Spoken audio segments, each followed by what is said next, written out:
Hi, and welcome to this week's Three Legs, Four Wheels F1 podcast. It's Paul here with Dan. Chris. Oh dear. Professional to the last. I really didn't even mean to do that. Lee. Lee. As if you needed to guess who that might have been. Hello, Lee. How are we doing? All right, yeah, not bad. How are you? All right, yeah. Sleepy. Well, yeah, it was a nice nap yesterday afternoon. I did struggle staying awake yesterday. I definitely lost at least 6 laps. I think we've had more interesting races, but I also think we've had worse races this I've year. had more interesting sneezes this year. I don't think it was a terrible race. I thought Towards the end wasn't too bad. early part was boring, admittedly. Before first pit stops was boring. Are you counting the first pit stops as everybody stopping or that ridiculously early Kimmy stop? No, everyone stopped. When Early everybody had early laps was Monaco without the danger. Well, Hungarian Grand Prix, Hungaroring, there you go, that's its name, Yeah. is often called Monaco without the barriers, isn't it? Yeah. Even though the barriers are a bit further back, they do still have them. Hence my joke. Yeah. Did anyone watch the F3 on Saturday? No. The commentator was absolutely awful. I don't know who it was, but Valsecchi. Was it Valsecchi? no, it wasn't Valsecchi. Are you Usually, sure it it's wasn't usually Alex Valsecchi? Jakes that does the F2. Could have been Alex Jakes. They call it Monaco without the barriers. Well, there are barriers. They're further back. Yeah. They are. Was it him that said, there's not as many yachts round here as well? That's fair. I think that might have been Brundle. Seeing as Budapest it's got a river. It's got a river. Viking River cruise, maybe. Occasional. Going down the Danube. Yeah, that would work. Yeah. Shall we talk about the race before we all die of boredom? Go on then. Yeah. It happened. It did happen. Williams. Yes. But we start at the back and we make our way forward. Yeah, Williams getting their usual predictable last but one. They finished. It was a shame for Stroll. He Stroll had qualified no chance really because he had the old wing, Yeah. which is the shit wing. Started from the pit lane. Started from the pit lane on the mediums, which was a bit of a roll of the dice. Yeah. It could have worked. It might not have done. But they took about 4 or 5 laps to heat up as everybody Yeah. who put the mediums on was finding out. But even rolling the dice, you've got to have a car underneath you, haven't you? Yeah. To try and do something like that, but they clearly don't. But I was well impressed with Stroll in qualifying. Yeah. I thought he did And really well. Sorokin was good. Yeah, did he get to Q? He didn't get out of Q3 for Q2. Q1, did he? Did he get into Q? I thought it was just Stroll into Q2. I think it was Sorokin, wasn't it, who got into Q2? Maybe did they both get into Q2? No, I thought Sorokin did. You're gonna make me look things up here, aren't Yeah, you? Sorokin definitely made Q2. Oh, did he? I Yeah. thought it was just Stroll. I think Sorokin qualified ahead of Stroll.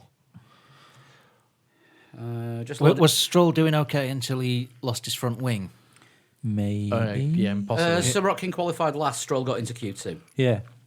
I thought Sorokin qualified in Q2. No, Sorokin. I didn't think I must have had that the wrong way around. I do apologise, listeners. Easy mistake to make. Yeah. They're both very similar. Sorokin was slowest of all in qualifying, and Lance Stroll didn't set a time in Q2 because he Because of that wing. Yeah. stuffed his front wing up at the end of Q1, and they didn't have a replacement. Yeah. Though I think Sorokin wasn't necessarily as slow as the time showed. Williams just got strategy wrong, and the track was improving with every lap, and he was in the wrong place at the wrong time. Bit like Ricciardo, really. Yeah. But I mean, come the race, let's not beat around the bush here. Come the race, both Williamses were 2 laps down Yeah. by the end of the race. Still not that in a was good only place. on lap 2. Yeah, I mean the car's improved slightly. Has it? Well, the claim I think it so, has. yeah. They've simplified the aerodynamics, haven't they? Yeah, they've not made it as what was it, on the edge. Oh, so it's no quicker, but it's not flying itself off into the cat litter without No, we may telling need anyone. to see if we can get Scarbs back on the show in a few shows' time. Maybe post summer break.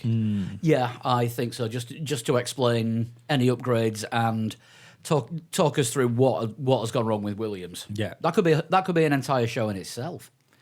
It's one word, isn't it? Everything. Yeah. Yeah, you can't really say much about Williams' performance, as unfortunately you're not going to be able to for the rest of the season. No, quite damning as well. Don't know if anybody saw the BBC article that was posted on Saturday. Claire Williams claiming that not even Lewis Hamilton could improve this car.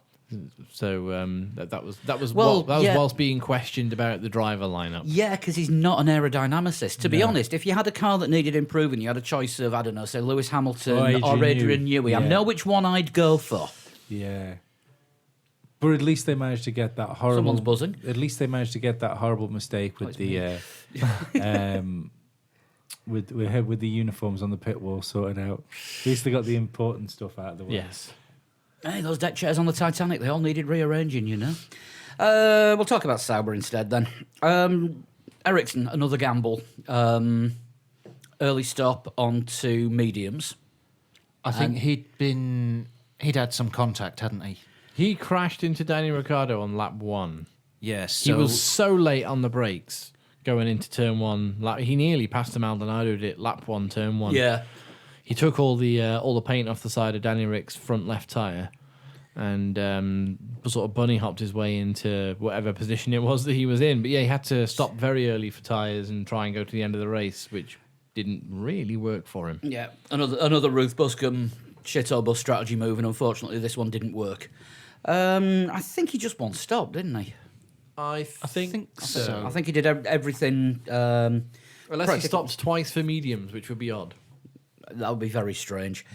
And of course, Leclerc didn't even make it round a lap. No, he found an interesting place to pull off, though, didn't he? In the he found like a car park, like through the barriers. He drove through the barriers and just stopped where there was hardly any fans watching. I think that was part of the support race pits that had already been cleared. Right. Okay. After GP3 and F2. Yeah, he just sort of pulled in. There's nobody around here. How do you do that? How do you pull over in a Formula One race where there is nobody around? Apart from the one guy you helped out. That stand in China that they never sell any seats for on, just advertising. Maybe, yeah. But yeah, Leclerc was in the middle of the Force Indias and just had nowhere to go. No. Because they were trying to get 3 cars into a corner that barely fits 1.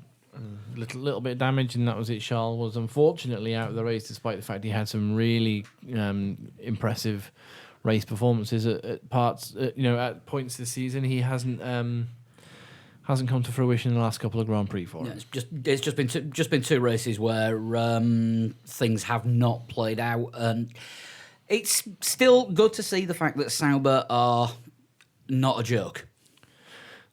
No, they're not a joke. They're in the field and they are fighting for positions. It's what we wanted. Right, we've got Force India next. God, there is so much we could talk about Force India this weekend, and not much of it is on track. Should we do the on-track stuff first? We'll do the on-track stuff. We'll get round to the off-track stuff after the race. On track, 13th for Ocon, 14th for Perez. Bad weekend. Yeah, because Ocon was running quite well, wasn't he, during the race for a while? He was. Don't see that. Did Ericsson stop twice on your little thing you got there, Dan? No, Ericsson stopped once, but we're talking about Force India now. We are. Sorry, I was just looking at it. Yeah. Oddly, Ocon was ahead at the start on slower tyres, and Perez was less than a second behind him, which generally means you've got turbulent air and you fuck your tyres up. Mm. And I would have expected Ocon to be asked to move over and let him past. Yeah. He was told to get on with it, wasn't he, apparently? Perez came on the radio and was just like, I can go faster than this. Can you ask Esteban to either move over or get a move on? So Force India came on the radio and went, get a move on. Which is fair enough. He's on a different strategy. Move him out of the way. Yeah, should have done, really. Yeah. But didn't. And they knew they weren't going to be particularly competitive in Hungary, but they really weren't competitive. And I hope it's not the off-track thing sort of just burying itself deep in everyone's minds. Well, look at Perez's qualifying as well. He qualified well down. Didn't make it out of Q3. Yeah. Sorry, he did make it out of Q1. It's not. It's obviously affected him. Yeah. So. We'll talk about it after the race thing. But I mean, he's been a lot have been asked of that driver more than should be asked of a driver usually. Yeah. But Yes, so that's Force India. Disappointing. Wonder if they'll manage to claw back many points during the second half of the season. Well, we will wildly speculate on that later. Right, Renault. Who fancies making an excuse? Sainz qualified well, Did very started well, but then faded away. I don't know if, again, talking silly season, don't know if Sainz's head is elsewhere. If he's, he did actually say on. I think you said he had front wing damage, didn't he? Oh, did he? Okay. He also said, in the post-race pit interview, he said he's got plenty of options and he's looking plenty of decent options and he's looking favourably at all of them. So, don't know what all of those options are. We think we might know one of them, but It suggests a move, though, doesn't it? But I think he still managed a points finish, didn't he, Carlos Sainz? Yeah, So, came home in ninth. Hulkenberg well down in 12th. He was just he was one of the ones who qualified well down there, wasn't he, Hulkenberg? Hulk. Did God, he? No, he was. Was he ninth in qualifying? No, he qualified in 13th. 13th, so he made two places. Yeah. Well, do you think Renault have hit that wall, which you get sometimes? You know, where like you'll get a team which makes real big strides, and then all of a sudden they hit that wall, whether it's, I don't know whether it's brain drain or whether it's finances or something. But then it wouldn't be finances with Renault with the amount that they've said that they're going to put into the you can say you're going to put a lot of money in, whether that money's actually going into the teams. Yeah. Another matter. Well, they're taking all the money from all the other teams that they supply and doing nothing with it, so they might be putting it into their own team. It would be nice. I'm sure you could ask Christian Horner for his opinion on where their money's going. Yeah, but they just seem to have got to a place where, and they're struggling to push forward. Whether they've given up on this year's car might be a. That would be brave of them. I think it would be sensible. I think Renault, I've said this before on the podcast and I'll say it again, like I think Renault have the potential this year to be the best of the rest. I think you're right, but not without they have the potential to be the best of the rest, but not because of the car, just because of their drivers. They have the potential to be the best placed in the Constructors' Championship of the rest. Yeah. Haas are looking a lot more like the best of the rest at the moment. And they're not looking like going anywhere either. You know, it's Haas, you've usually faded a bit by this time if they're going to fade. Well, they brought that one update, didn't they? And it's worked for them. I don't know about Renault. Brought a big update to Hungary. Maybe they'll be one of the teams that does a huge update for Belgium. Yeah, it's like they played a video game where they've RPG'd it. Instead of trying to specialize in one thing, they've just spent all their attributes and they're like sixes across the board. You know. Neither a tank nor a healer. Yeah, it's just a solid unit, just a solid jack of all. Yeah, so someone that you need on the raid, just in case one of the other roles isn't very good at it, and they can step in. They won't be as good as the guy that's dropped out. Utilitarian. Yeah. Yes. There we go. Utilitarian Renault. That was the Renault 5, wasn't it, back in the 70s? It wasn't quite a saloon. It wasn't quite a hatchback. It wasn't... Renault Kangoo, I think, would be the utilitarian Renault now. I think that's based on the Renault 5. So, yeah, it's just sort of carried on into the new millennium. Yeah. I remember the Renault 5. They used to call it the Rubik's Cube on wheels. You remember the 5th Renault? Didn't that have Bruce Willis in it? Moving on. I knew you'd want to move on. It's McLaren next. Yay! Odd weekend. Everyone was McLaren. gutted for Stoffel, including Fernando. Yeah, it was a shame. He was reverted, didn't he? He was still a second and a half down the road from him. Not for most of the race. Van Dorn was ahead of Alonso. You check the times. Even when they were saying he's with Alonso, he was still like 8/10 off him. Lap time 8/10 off him, or like On 8/10 track. behind. On yeah, track. it'll have to be because otherwise you fuck your tyres too quickly. But the he was ahead of Alonso for a large portion of the race as well. But yeah, Van Dorn, better performance this weekend in general. Alonso's fastest lap was a second faster than Stoffel's fastest. Yeah, that's telling. But the Stoffel's reverted to the old MCL 33 chassis for the Hungaroring because the MCL 33A chassis is not working for him, so he's reverted to the early season. Well, they don't even know if his chassis was damaged or not. Yeah, so they reverted to it the just- early season one. The one that was really bad for everyone. Yeah, but they bolted the new bits onto it, but it's the old chassis. So It just screams cluster muck, though, and doesn't it? Alonso, as we're going into the That was unusually self-censored for you. You know, you're not on a limit. We do that little red E on iTunes. You are allowed to say fudge and bigger. It's okay. I just quite like that one. the Alonso. You've been watching the repeats of Raw that are shown before the watershed, haven't you? Oddly enough, it's was something that Steve Austin says on his family-friendly podcast a lot. He has a family-friendly podcast. Yeah. That's terrifying. Now, going into the summer break, Alonso's points total is 44 points, Yeah. which is high given McLaren's Given the recent car. form. Yeah, the car and the McLaren's. Remember we were saying about how awesome Kevin Magnussen's job was as well. What a great job he's doing for Haas, scoring all their points. He's 1 point more ahead of Alonso in the standings. He's on 45 points. Wow. That just goes to show you how the monumental effort Fernando Alonso has put in the first half of the season. Yeah. He is 1 point behind Kevin Magnussen in the standings in a McLaren that is far inferior to that Haas. God, can you imagine the ultimate non-entity F1 team and a Grosjean and Van Dorn? Hell. HRT.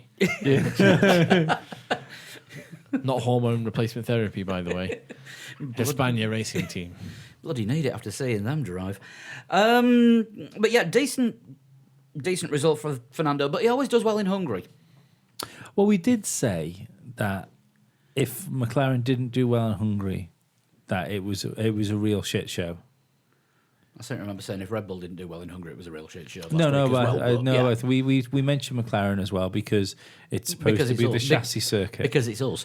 Yeah, it's supposed to be the chassis circuit. It would turn out though that all the Renault cars really, apart from the Red Bulls, struggled, didn't they? Well, apart from one of the Red Bulls. Yeah. But yeah, it was the best you could have hoped for, I think, isn't it? I think a rainy Singapore and a potential crashy is Alonso's best chance of a decent finish this You know year. what? I think for Renault this year, even the straights in Singapore might be a bit much to ask for because there's still some pretty decent straights there, isn't there? A couple. Toro Rosso next. Brandon Hartley in 11th. He was, and I'm saying this in a good way, pretty anonymous all weekend.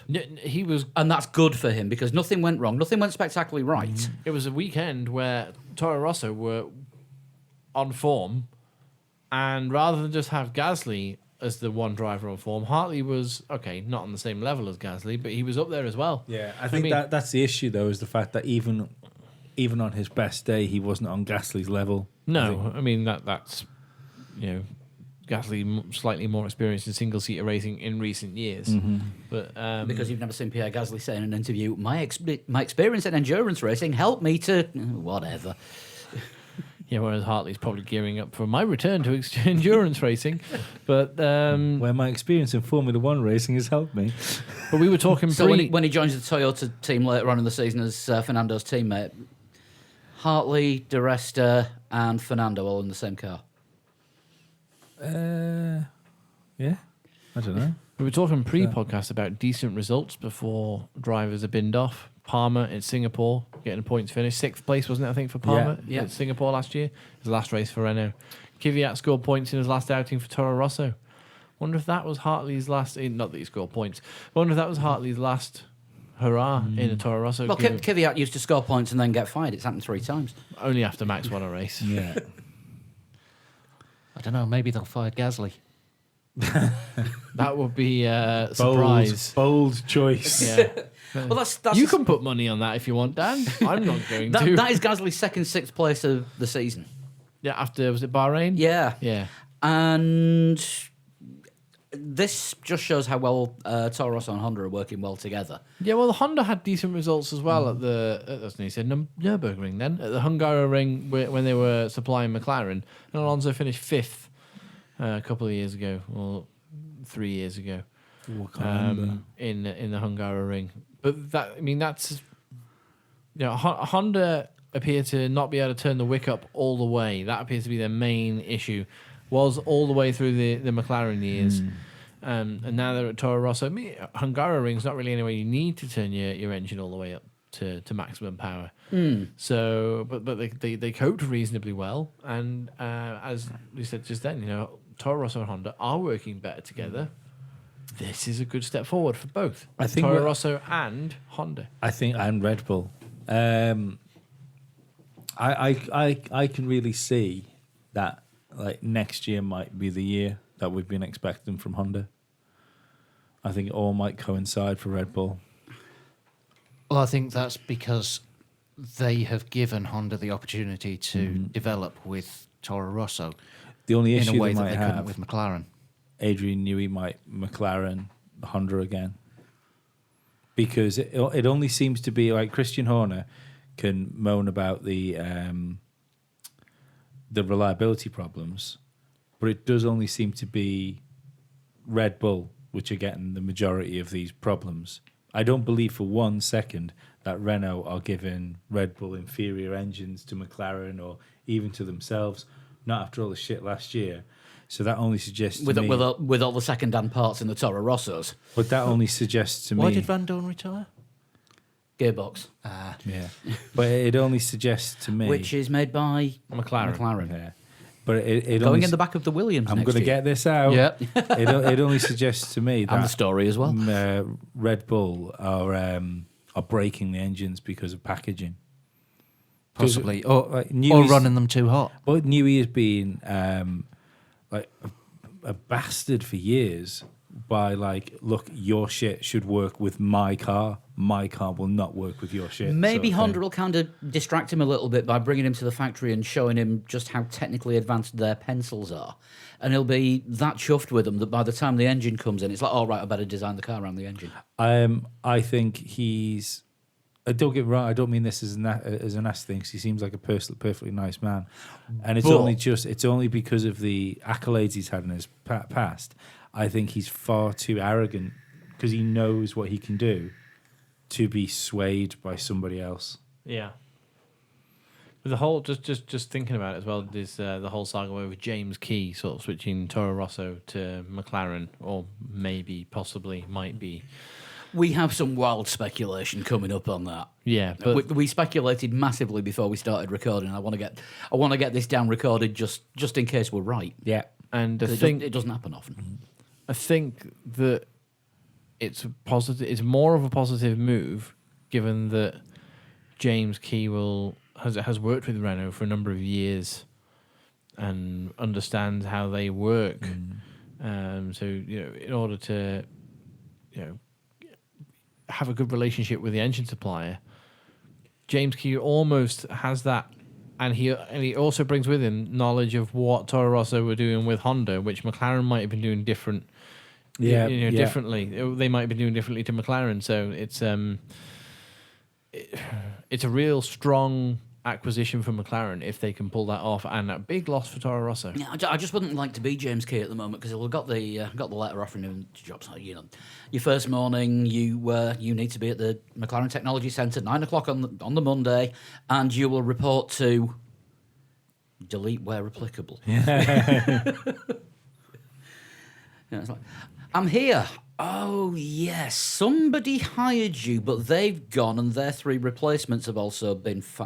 Tell you what, sit there and we'll work out who your team leader It's is. just him walking around the car room. They're going, hello, hello, hello. Yeah, but with it being the technology centre, it'll be the most perfectly pitched echo Oh, ever. without a shadow of a doubt. There'll be a little button on the floor that you can press for harmonies and everything. Right, Haas next. K-Mag in 7th, Grosjean in 10th. A non-binary Haas race. Yeah, Good race for Haas. Double points finish again. Good, decent race from Grosjean as well. Yeah, not bad race from Grosjean He at all. survived. Yeah. Yeah, he forget. I must have my qualifying all over the place as I have done earlier on in the pod. But he started quite low down, didn't he, Grosjean? Grosjean 10th. started, yeah. He started 10th and finished 10th. Stop. You lost places off the start. That's maybe what you were thinking. Right, I think okay. you dropped down. Yeah, started 10th, but thought he could have qualified better, but because he got held up. You got fully. By Verstappen. You Yeah. got fully done by Verstappen. And like Lee said fully earlier, done. if that was the other way around, Grosjean would have got a penalty. Yeah, easy. Yeah.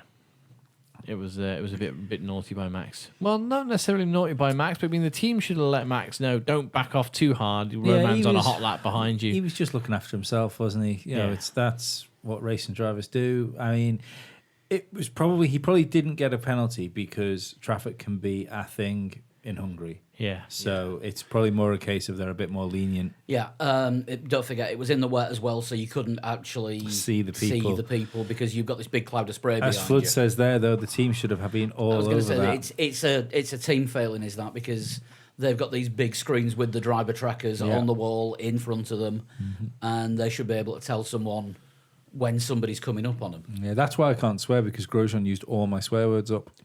apart from the ones that Max used If I- and Christian Horner. Do we see Haas continuing this trajectory for the rest of the season, or do we think If they're they going to do- start dropping off now? If they can bring another update to, I don't know, the flyaway races is probably the next big update, isn't it, after the summer break? Usually, yeah. If they come after the summer break or to the flyaway races with a big update again that works for them, because they only so far this season they've only brought one update and it worked. yeah.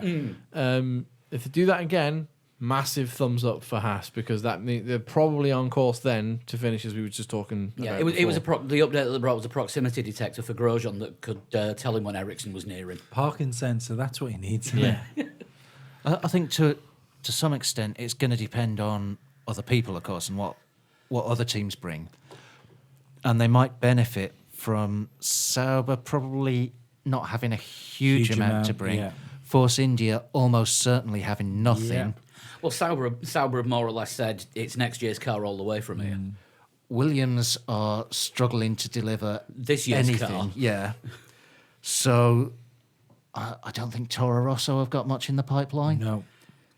There's been no. For me, it's between Haas and Renault for the best of the rest. I mean, there's been Yeah, no so- noises from so, Toro Rosso about upgrades, and of course, the guy that would be in charge of putting the upgrade package together on the car is now the subject of a custody battle. Yeah, I and think that might hurt McLaren as well. So But the other thing you've got to think with when it comes to either Renault or McLaren trying to move up the grid past Haas is the fact that they have to kind of almost do double the aero work because of the engine deficit they've got.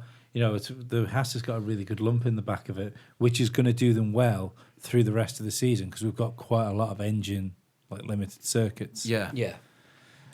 I mean, there's a 16-point gap between Haas and Renault at the moment. Going into summer break with 9 races left. Haas can easily overhaul Renault and get fourth. Yeah, it's down to Grosjean. Grosjean needs to sort of shit That out. is exactly what I was going to say, but it needs a concerted effort from both sides of the garage. Yeah. And Magnussen's doing all right. Magnussen's calmed down a bit. Don't forget, it was Hungary last year. Was the suck my balls honey incident? Yeah.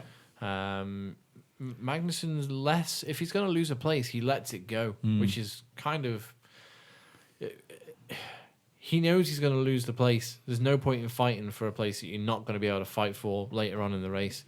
I think he's got a lot less to prove, hasn't he? Yeah, he's doing really well this year. Is that kind of by default because his teammates making him look No. like the team leader? No, because Grosjean failed to score points until Silverstone, and Magnussen had something like 30-something points in the bag by that point already. Yeah, that's what I mean. Has Magnussen got less to prove because he's going out? All he has to do is go out there and do his own thing, and he knows that he's not going to be outshone by his teammate because half the time he's a liability. He's got a decent, capable car under him. He doesn't have to prove anything against his teammate because his teammate's shit.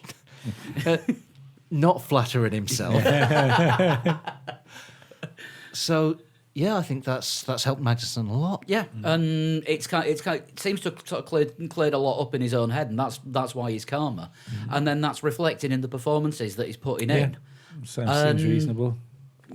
he's improved by dint of just actually finally getting the chance to be himself. I think so, but I think if you're looking at Haas and you look at their driver lineup, we've said that Grosjean's seat is probably under threat. And I had a tweet from somebody, I think you were copied in on it as well, Paul, saying that they think that Grosjean might have been told to go and find a drive elsewhere before the Hungarian Grand Prix because his body language was very negative. Always is, though, isn't it?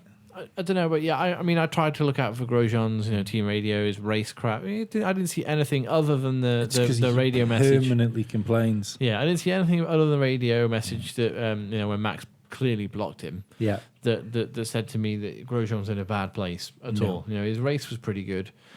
K-Mag, on the other hand, his seat is not under threat, despite the fact, however poor a season Grosjean is having. You could say, well, Haas could look to replace both their drivers. I don't think they're going to replace Kevin Magnussen. Not just because, he's the best driver we've got at the moment, let's keep him. Because he's genuinely doing a good enough job to have a seat in that team. I think the chances are that he could very well be the best option they have at the minute. Yeah, for next year. I also think this is why Renault might get fourth. What a weird turnaround this is, because we were ragging on Magnussen this time last year. Absolutely. But I also think this is why Renault might get fourth, is because sooner or later, silly season's really going to kick into gear. You're going to have a person which is going to be looking at getting that Haas drive, and I think Grosjean is going to go to shit. And compared to his performances this season, him going to shit is lap on turn one. But exactly. Well, he's managing at the minute to be reasonably fast and stay on the circuit. I don't think that's going to happen if he's worrying about his seat. Well, the other option is Charles Leclerc is strongly rumoured to be going into a seat in Haas, and there's one obvious contender to be losing theirs. Yeah, he might turn into Kimi. Knows what's happening next year. Knows he doesn't have to fight for his seat anymore because he's lost it. So he's got nothing to prove. So he goes out and races. He's got previous when he's under pressure. Yeah, but he wouldn't be under pressure once he's lost the seat. Yeah, because he's got to get another seat. That's even more pressure because you're not just trying to. You've already been sacked essentially. So in the eyes of all the other teams, you're already a bit dirty. Yeah. So that's the pressure is if I don't sort myself out, I'm out of Formula One. If Caterham was still in Formula One, that would be Grosjean's prime seat for next year. Yeah. I think there's a Williams. Maybe. I don't know. I think we could possibly see him at Sauber. Well, in a seat swap. Yeah. I don't know. It depends on what happens elsewhere in the silly season, but I think we're going to see Giovinazzi in Formula One next year. Yeah, I think so. I think that went well last time. Have we got another Ferrari Junior driver that they put it in the wall plug once? in? Have we got another Ferrari Junior driver that they want to plug in? Is that Giovinazzi? Giovinazzi's Ferrari Junior driver. In that case, I think. He's testing for Sauber on one of the days, which we'll talk about.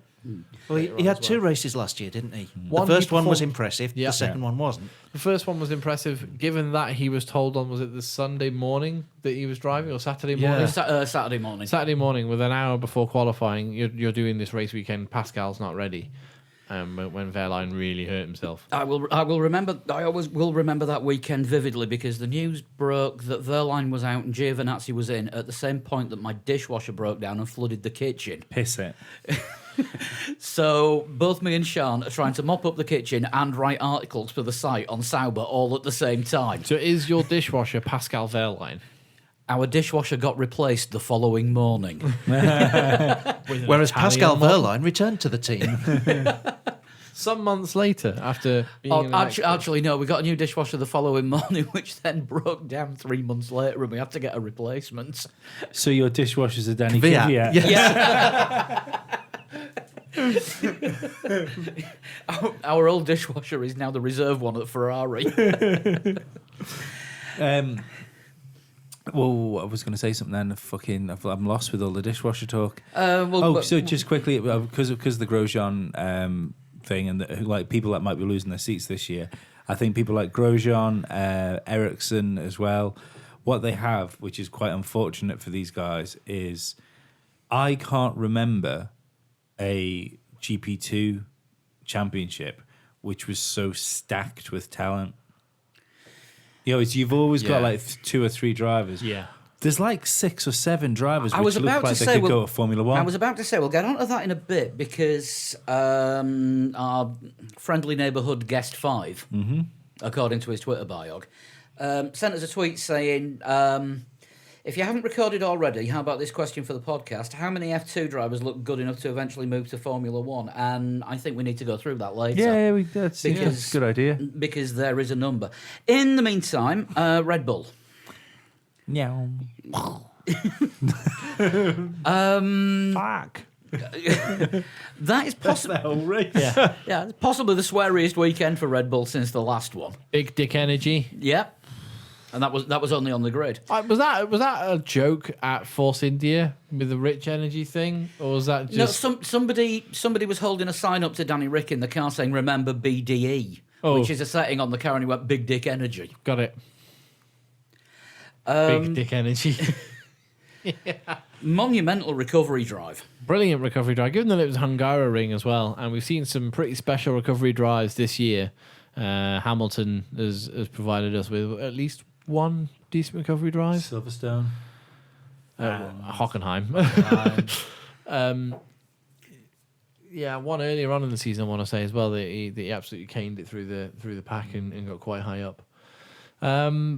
Vettel's given us recovery drives as well. Impressive recovery drives. Danny Ricks is up there. Oh, I think so. I think it was a great drive. Yeah. I mean, this was the ultimate. You can't win a race on a Saturday, but you can lose it. Because imagine what it'd have been like if he'd have got I think the look He'd on have his been- side in qualifying. He'd have been that rocket ship that Alonso wanted to put out on the circuit in Q2. I think it's a shame for Max. I think he should have been up there with the battle. Maybe not for a win, but maybe the podium. I don't think he could have done anything to Hamilton. In clear air, I'm not sure whether Ricardo could have done something about it. Don't know. Hard to say, isn't it? But I mean, he did chase down, and he did. I think he got the fastest lap of the race in the end, didn't he? Or one. I think so. 120. Well, it was Yeah. very low 120s. I haven't got it in front of me. I've got something else on it. We're just saying sort of who could a Red Bull have done it? Four of us went for a Red Bull on the podium when we made the predictions last week. So not brilliant points for all of us this time round. Do you know what? My prediction for a win might have been fruitful had it not broken down. Yeah, if it had finished and if it had been faster than all the other cars, he'd have won. Yeah, my prediction for a win might have come true if he'd been faster Yeah. and the other cars hadn't been. Well, exactly. But if Verstappen had Ricciardo's pace, he very easily could have won that race. Yeah, But he didn't seem to have it though, did he? But no, Tag Heuer. Sean Kelly made an interesting point, didn't he, about Tag Heuer having their name on that engine? Yes. About it's hurting. Everybody knows it's Renault, but it's badged as a Tag Heuer because Red Bull didn't want to be too closely associated with Renault. Don't forget, it's an extra title sponsor as well. Yeah, it is. Yeah. Yeah, of course it is. Yeah. Yeah, Aston Martin, Red Bull, Tag Heuer. It's like go out and spend your lottery winnings. Oh, but I'll need something to get me through the day while I'm spending all this money. Yes. There's your shopping list. Yeah. Aston Martin, Red Bull, Tag Heuer. Because you need the Red Bull because watch salesmen are incredibly boring. If there's any watch salesmen out there, you're incredibly boring. Just buy a watch. Any watch will do. They all tell the time. They do. You don't need to spend £2,199 on the official Beatles watch that I saw in town this weekend. I saw that as well. No, you don't. You don't need to spend that much on anything. Because you can get the official David Bowie one for £1,500. I was looking at Red Bull tag watches while I was on holiday. But then if you take the bezel off, it actually says Renault underneath. Yeah. And then explodes on you after 5 minutes. This is the point that Sean was making. Like, is the Tag Heuer brand being damaged by the fact that their name is on this power unit? And I think keeps so. Failing. No Because- one I know would buy a Tag Heuer car. No, but I mean, you're not going to buy. You're not going to buy a watch, though, are you? You're not going to buy a watch if you're watching something on TV and it breaks down after 5 But laps. Somebody. I'm not buying somebody's- their watches. They're I clearly don't think shit. I don't think anyone's making the connection between tag and engine. No. But somebody did tweet, maybe it's doing Aston Martin some harm because they've got their name on a car that constantly breaks down. Yeah. Yeah, I can To see the, that. to the casual observer, that's Well, if somebody doesn't know F1 and they see a stranded Red Bull on the side of the road With Aston Martin with on an the side, Aston Martin Martin logo on, logo. oh, the Aston Martin's broken down, yeah. Yeah. because that is the only car-related thing that you see on there. Do you know the only reason I think that any of the sponsors will get away with it is because it's so glaringly obvious it's a fucking Red Bull. Do you know what I mean? Yeah. Because the advertising is so fucking it's fucking Red Bull, Red Bull. You know, then Then people are just disappears. then people are just asking why the fuck isn't it on fire? yeah. Yeah, where's Travis Pastrana? yeah. Why isn't it up a mountain? Oh, hang on. Isn't he Monster Energy, Travis Pastrana? No, God, no. Red Bull have owned him for years. He is Red Bull. Then. Yeah. Right, okay. Every time I've seen him on anything over the last few years, he's been covered in his car's been covered in Red Bull logos. And, Well, he's been covered in Red Bull. That's an unfortunate substance to be covered in. well, he does like to do like full barrel rolls, doesn't he? And if you've got an open can in the car, that's why when you drive, If never you were drink. covered in Red Yes. Bull, it would be like when you see Superman like breathe on something till it freezes. Yeah. That's you just slowly move until you just couldn't anymore. Yeah, you basically become a glucose statue. Rare Formula One. Who's the next team? What I was about to say was Sean once accidentally spilt a can of Red Bull on the driver's seat in her old car and Yeah. couldn't use the car for 2 weeks because it took that long to stop it being sticky. Oh well, that's that Who's the one next team? patch is now a sort of a stable point in space and time. Yeah. Next team. Next team we have Ferrari. Two finishes on the podium. They were the fastest car of the weekend, you could argue, but were put out of position by the qualifying. Out of position by the qualifying, The and wet we weather. might as well do Mercedes at the same time. It was a masterclass of controlling a race. Yeah. Whatever Valtteri Bottas may think about Toto's wingman comments, including He's changed his mind. He's come out with some stuff today. he said he wouldn't be a wingman. No, Didn't no, mean no. he would be a wingman. No, not Toto Wolff. Valtteri Bottas has said he was caught up in the negativity of the moment and thought he should have done better. He completely understands team comes first. My time will come. I've got to keep pushing. Said I can't keep driving like this. I said and losing all the time. It's going to come right. I'm doing the right things. Which Yes. Which Bottas did because he was maintaining the right kind of gap behind Lewis. Yeah. And keeping a faster car behind him. Yeah, on a circuit where you can overtake in certain places if the wind's in the right direction. I mean, we'll get to the two collisions in a bit. We but haven't seen a wingman job like that since Barrichello. Yeah, no, it was wonderful, and Yeah. the defensive driving Yep. was absolutely brilliant. To put his car like in the most awkward place where you didn't know if he was going to run wide through the corner or cut back in, Yeah. and he just stayed right in the middle of the circuit and Yeah. gave the Ferraris behind him. Didn't have a clue. Nothing to the to point do. where Vettel was actually under threat from Kimi at one point. Now Yeah. we all kind of know Kimi was never really going to attack Seb. I think they should have let Kimi go though. I think they should have done. I think when it was obvious that Kimi was going to be able to run faster than Seb, there wasn't enough laps left.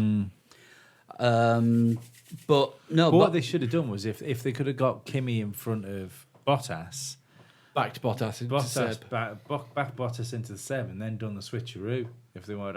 That would have been full on wingman. Yeah, it's a lot of work to do, but fucking hell, it's Ferrari. You expect that sort of stuff. I mean, Ferrari have had a difficult week, of course, which we'll talk about a little bit in the news as well. But I mean, it's not. They've had other things on their mind, yeah, but they've a great performance from a team that qualified third and fourth. Didn't get the jump on Mercedes at the start. Still managed to finish second and third. I don't think that's too much of a huge letdown for Ferrari. The race isn't a huge letdown for Ferrari, but I do think that somewhere Sebastian Vettel is sat at a dinner table trying to work out how he's not leading this championship into the summer break. Because of the last two races, he scored 18 points and Lewis Hamilton scored 50. But when you consider the car he's had, maths. but when you consider the car he's had, he should have they've the fastest car at the minute. At some circuits, definitely the Hungaroring. I think the last race as well. I think you could have argued that the Ferrari was a quicker car than Mercedes, just didn't do it. Yeah, maybe, but circuits like Silverstone they were fairly evenly matched. Yeah. Canada, the Mercedes was a little bit quicker, but it just goes to prove not always the fastest car is the car that wins the race. There's other things that are involved in Formula One: strategy, actual luck, racecraft as well. Yeah. I think the other thing to think is Bottas, for example. If that was Rosberg, I don't think Rosberg was Okay, I'm not gonna say I don't think. I know Nico Rosberg was not as good as defending as Valtteri Bottas is. no, not at all. The other thing is Rosberg would probably have been pushing Hamilton to A bit get harder. the win. Yeah. The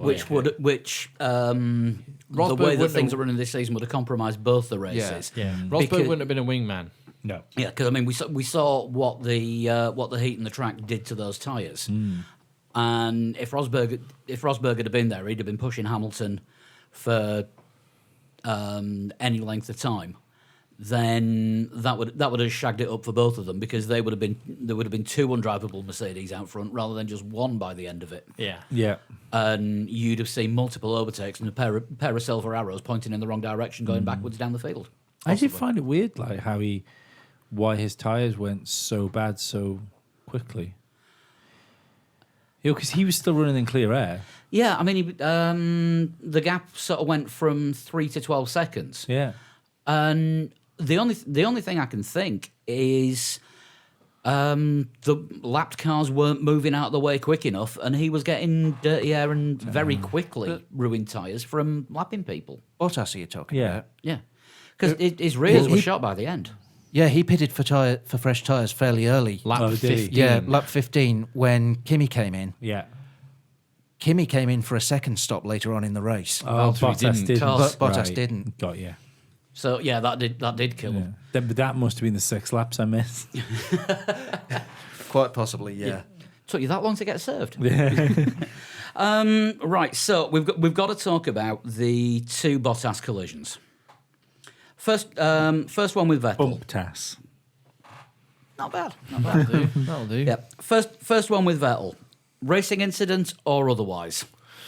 Racing incident, yeah. Yeah, I would say racing incident. I don't think Vettel realised Bottas was as close as he was, but at the same time, Valtteri should have known he was no way he was going to take that position back from that line going into the corner. Yeah, maybe those halo-mounted mirrors don't work for Ferrari because you can't see a bloody thing. Exactly, but No. as I said before, Seb should have gone round that corner in the middle of the circuit and not cut back on the inside. He should have just left Valtteri enough room. He didn't, but at the same time, Valtteri was compromised by putting his car where he put it. Bottas ended up with all four wheels off track. Now, when that happens, it's fair game for whoever's on track to take whatever line they want, apparently.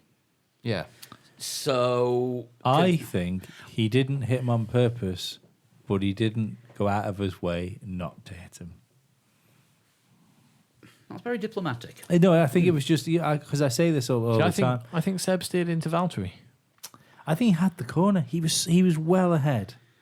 He had the right to be there. He wasn't well ahead, because if he was well ahead, there wouldn't have been any contact. No, he wasn't. But he had the fact that his rear wing hit his back tyres suggests he was more than half a car length ahead. Oh yeah, more than So yeah. he He was won the almost corner. he He was had the almost a corner. full car length ahead. But Seb could have come away from this race with no points because he turned in on Valtteri.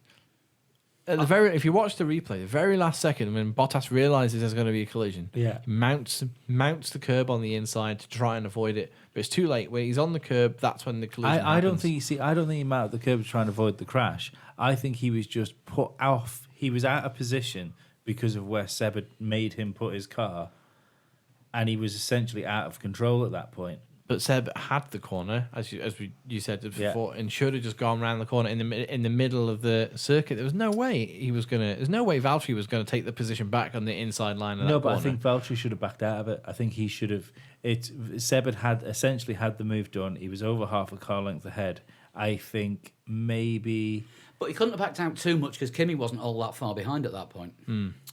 No, but when you've been done, essentially, he had been done, Yeah. and I don't think.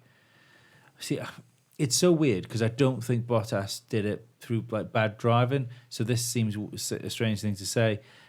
If it was Alonso that Seb had done that move on, there wouldn't have been a crash. But I'm not sure whether there was a crash because, if the fucking other Mercedes driver who's already been used hits a Ferrari, he's probably going to get a pat on the back when he goes back into the garage, not shouted at.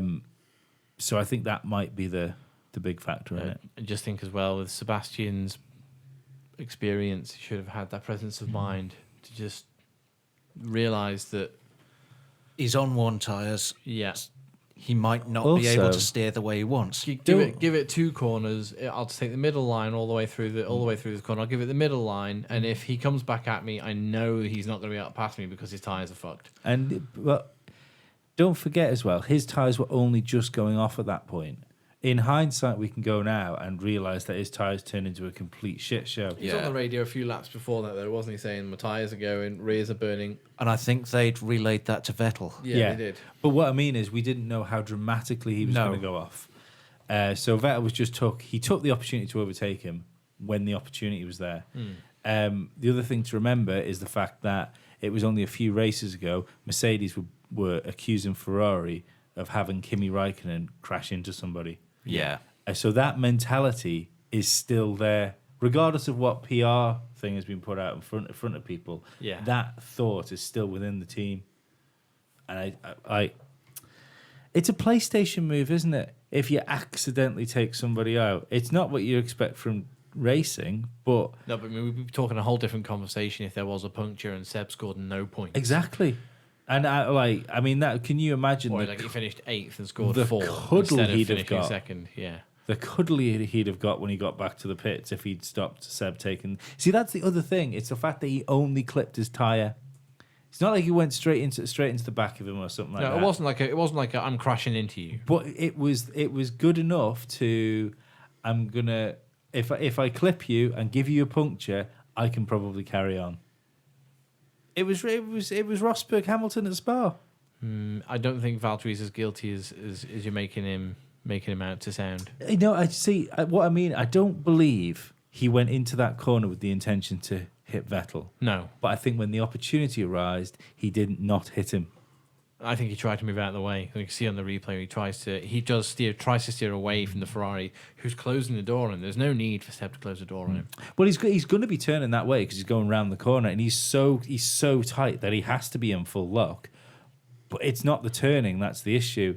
It's the braking and the lack of braking. No, it was the turning. Seb closed on Valtteri. Yeah, but Valtteri was right on the corner, so he's going to be on full lock trying to go Yeah. around. So he's not trying to steer away from Seb at that point. He's just trying to get around the corner. No, he mounts the curb to stop And try I'm and stop the accident. Almost convinced that he starts to lock up after he hits Vettel.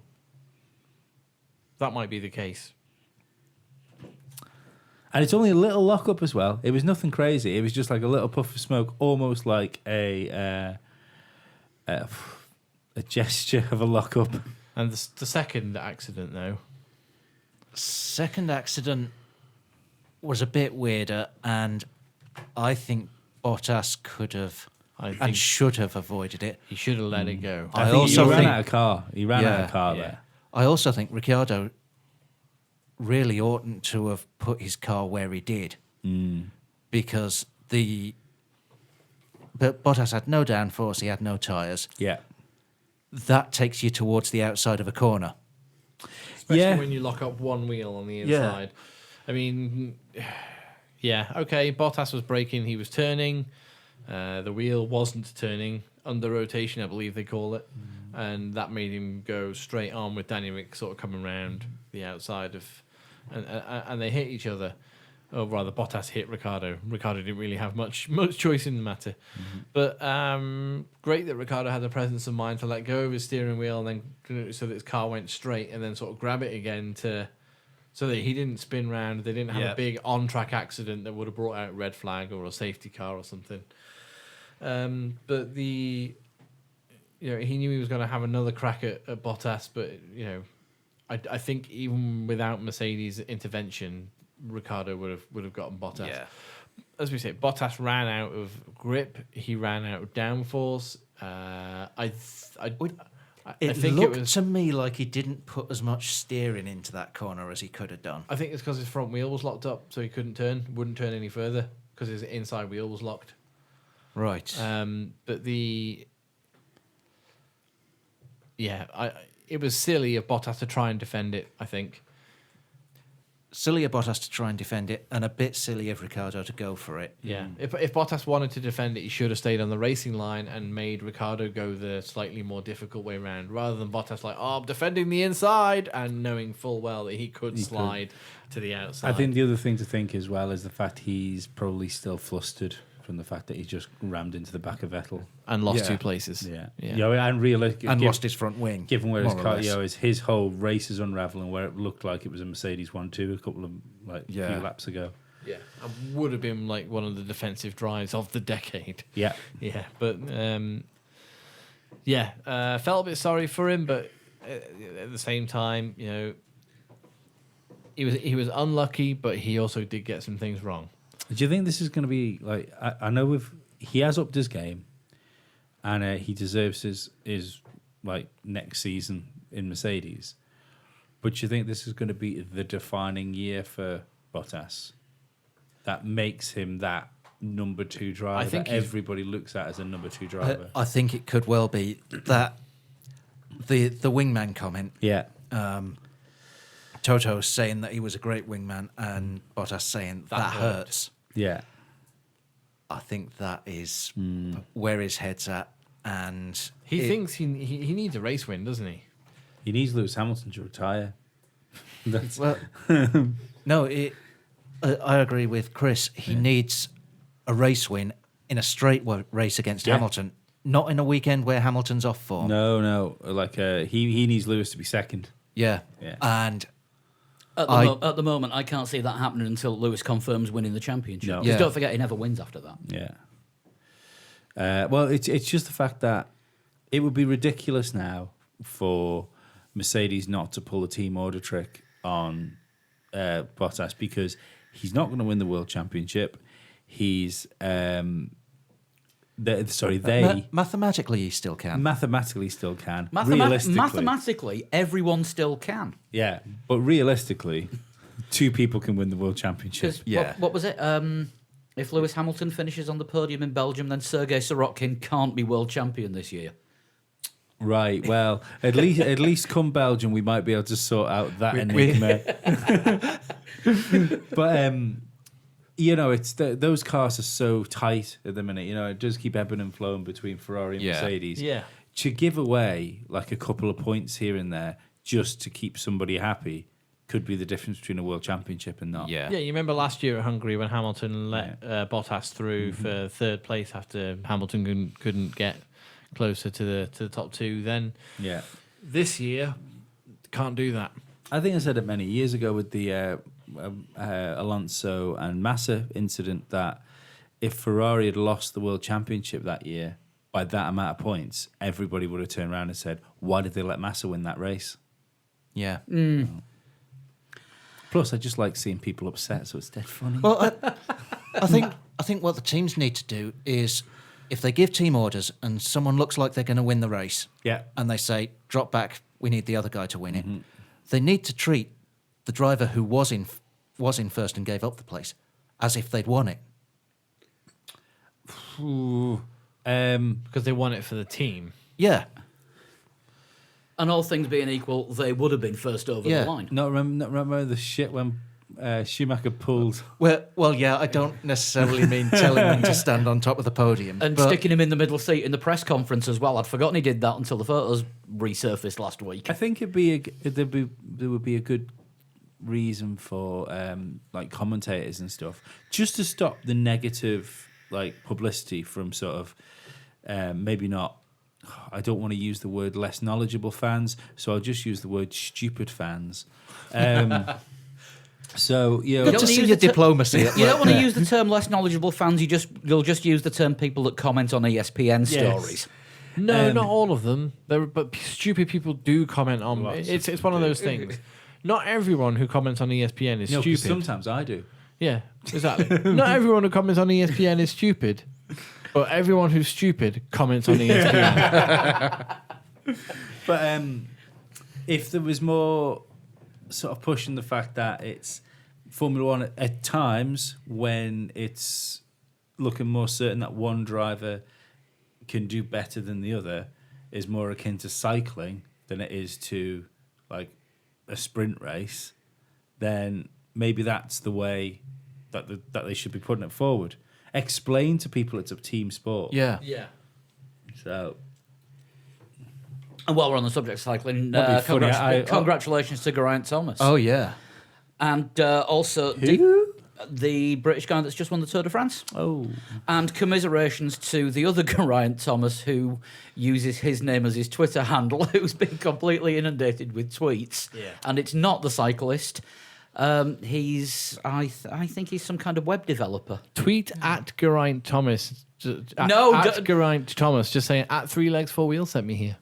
I would. Because I know a small amount of the crap that this guy is going through because of that fucking darts player with the same name as me, who every time he says or does something controversial, I get shit. See, darts isn't ideal for this plan, but cycling might be ideal for this plan. If I was that guy, and if he's listening right now, I suggest changing your Twitter profile to a picture of your man going over with probably. I'd imagine there's pictures of him with his arms in the air. That's what cyclists tend to do when they win races. Yeah, unless it's Cav, then it's the middle finger. Yeah. He should change his Twitter profile to that, and just change his bio to send nudes.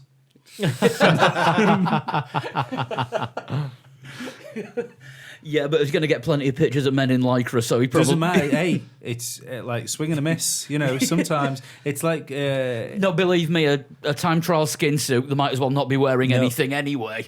It's like the Crystal Maze. The people that did best in the Crystal Maze were the ones that got the gold and the silver tickets and just got as many tickets as they could.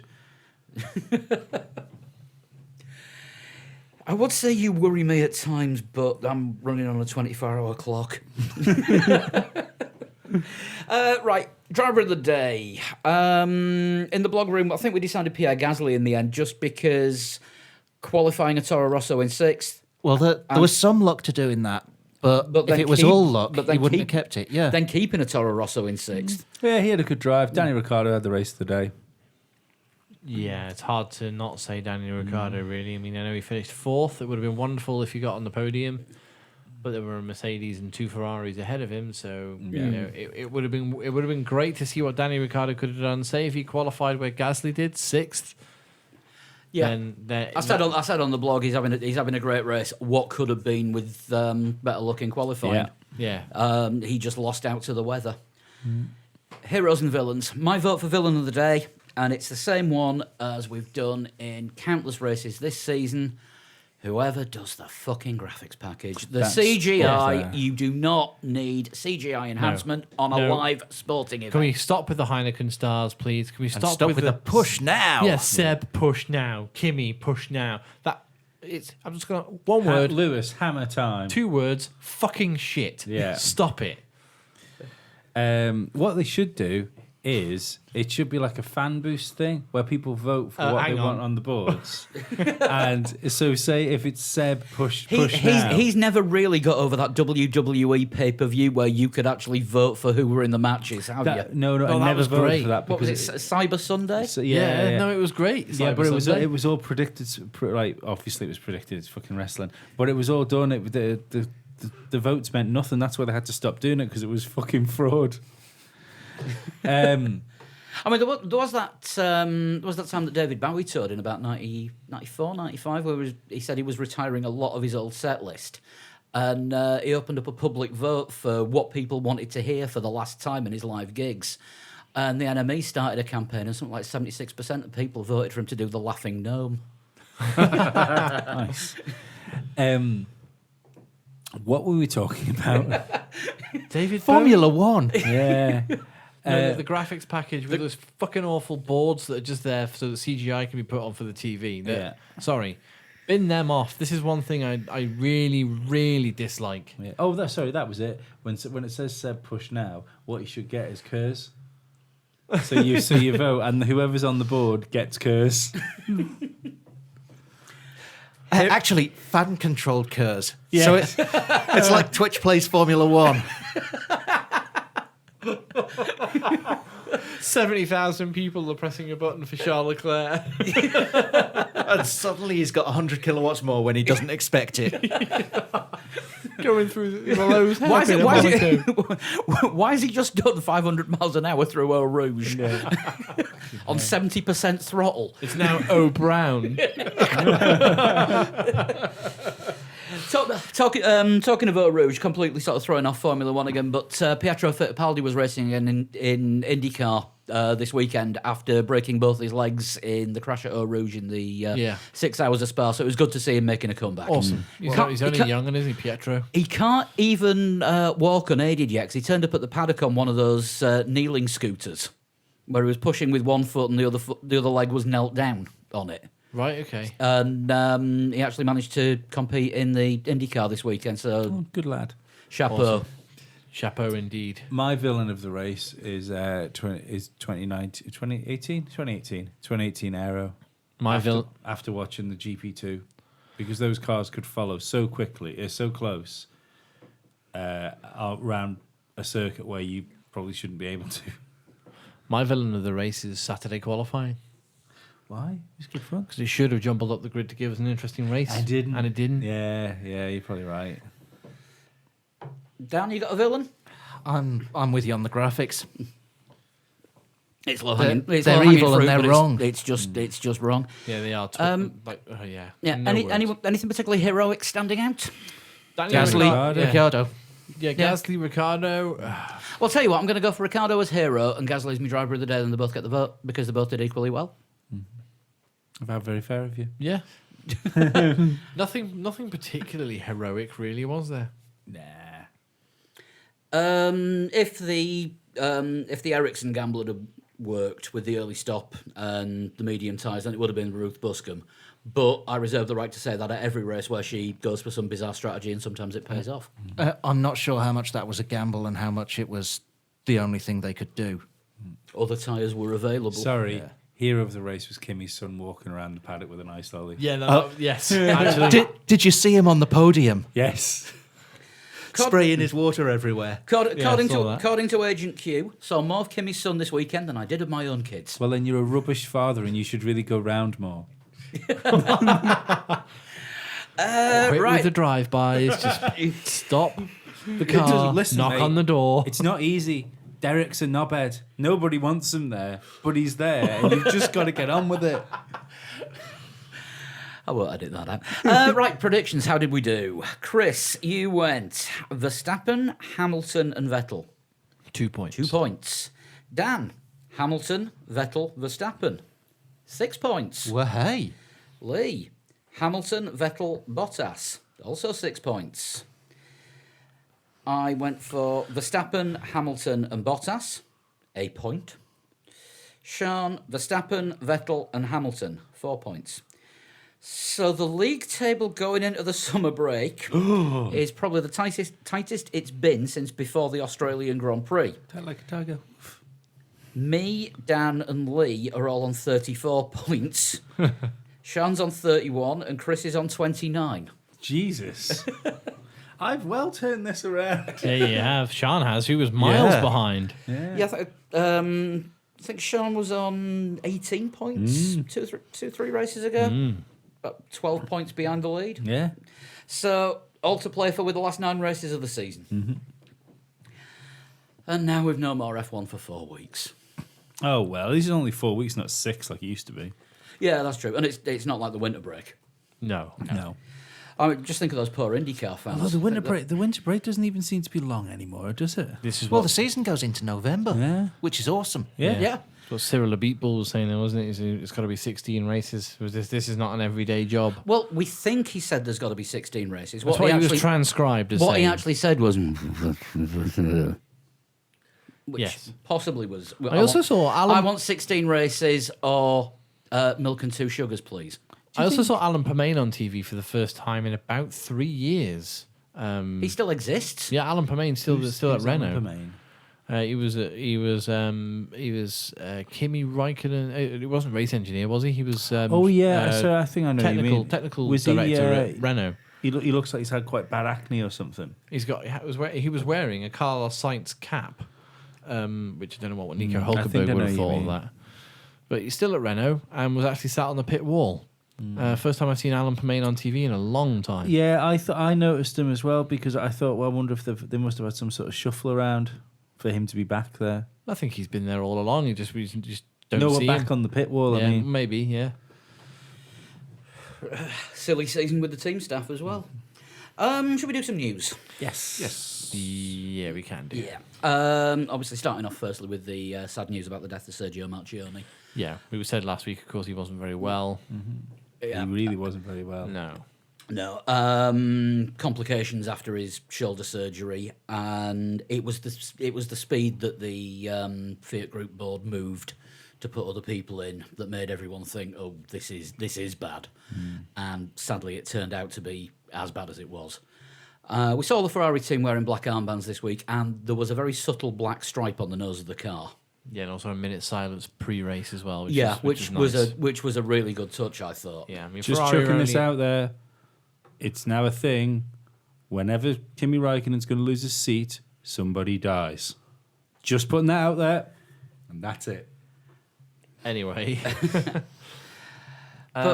Yeah, I mean, let's not forget, Ferrari are in the position they're in now, fighting with Mercedes because of Sergio Marchionne and his management style, which is was unorthodox, but I'm not worked. Do you know, this isn't. I'm not being funny, but I don't think this could be the worst thing that's ever happened to Ferrari. It could spur them on. Well, I think it might get rid of the Fear? Yeah, turn up for one day because I'd hate to speak ill of the dead, but he didn't come across as being a particularly nice person. No, but I don't think he was there to be nice. He was there to make sure Ferrari were winning things. Yeah, but I don't. Well, he wasn't don't just think there he's to make got- sure Ferrari were winning things, was he? Because I mean, first and foremost, he wasn't a racer. He was a businessman. He turned the whole company round and actually put it in profit. Yeah, And we're talking about the whole Fiat Chrysler group, not just the Ferrari brand. yeah. And he was trying to use his business style on the F1 team, which didn't sit well with the racers on the team. Because don't forget, the team itself is run by Arriva Bene, who doesn't have a racing background because he's a cigarette salesman. And tellingly, and this is why I think Arriva Bene is going to be in his job for a while, Marchionne's direct replacement at Ferrari is also ex-Philip Morris. Ex-Arriva Bene's boss. Ex-Arriva Bene's boss, and it's like getting the band back together. Yeah. So, Well, he got Arriva Bene into Ferrari, didn't he? Yeah. It was his. yeah, let's recommendation. have a man on the inside. Let's set up a cigarette stand in the Ferrari headquarters. Yeah. Also, Arriva Bene is pretty keen on Kimi. Yes. And the stories coming out are the new guy doesn't want to make too many sweeping changes too soon, which could well end up meaning another season for Kimi at Ferrari. I think. Do you know what the thing is, right? He's doing well enough to keep his seat. Yeah, and I think Driving better than Vettel at the moment. He's finished He is driving better than since Vettel. his last win. He's still finished a quarter of his races on the podium. He'd have finished ahead of Vettel this weekend if he'd been allowed to race him. Yeah. He was faster than Vettel for large portions of that race. You never know. It might be one of these crazy situations that happens where he ends up like we've gone from when's Kimi going to be sacked. It might be Vettel that moves first. Yeah. Isn't it 5 podiums in the last 6 races now for Kimi? Or 4 out of 5 or something? It's 5 on the bounce. 5 on the bounce. Yeah. Yeah. I think it's more of a risk for Ferrari to put Leclerc in the car. Give him another year in a better car. Give him a year in Haas. It makes more sense. Yeah, rather than plugging him straight into Ferrari. I mean, if his performances carry on like they were sort of earlier part of the season where he's putting that Sauber in ridiculous places, then fair enough. He looks every bit the driver that's going to deserve to be in a major team. But if let's say they stick him in Ferrari, where all of a sudden he's got Vettel there, who's going for a championship, and it's like it gets to him, or he gets a bit crashy, then he's under Ferrari pressure all of a sudden. All people like us are going to be saying on things like this is, well, they moved him in too early, didn't they? Yeah, it could do to him what what happened to Perez at McLaren? Yeah. Yeah, What happened to Magnussen at McLaren? I think What happened to Kovalainen at McLaren? I think when What happened to Van Dorn? I think I'll get this one out. I think when Leclerc moves into Ferrari, it should be after Seb's gone, because he's not a wingman. He's a guy that can go out and win you a race. And if he moves into the big boy team, they should have him there as their number one driver. And I think letting him, because Ferrari are now firmly entrenched in it's not 1 and 1A anymore. It's 1 and 2. Yeah. You've got an exceptional talent like Charles Leclerc is.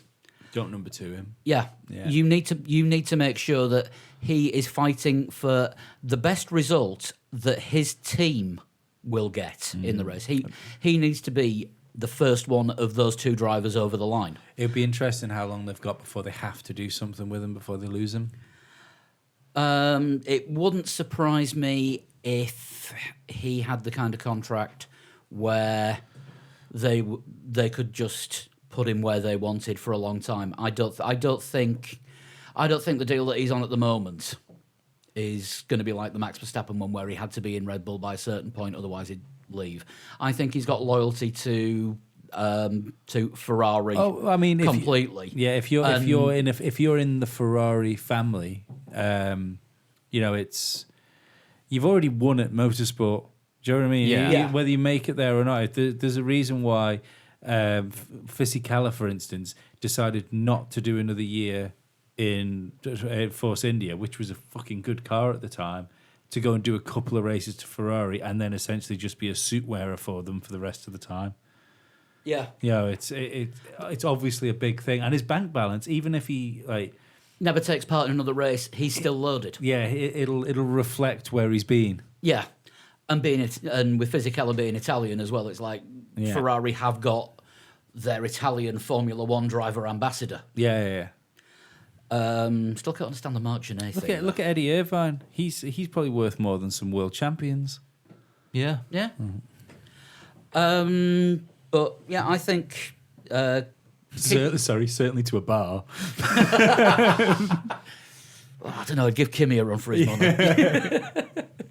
But yeah, I think placing Charles Leclerc in another team, be it Sauber or Haas. Haas is the one. Haas is.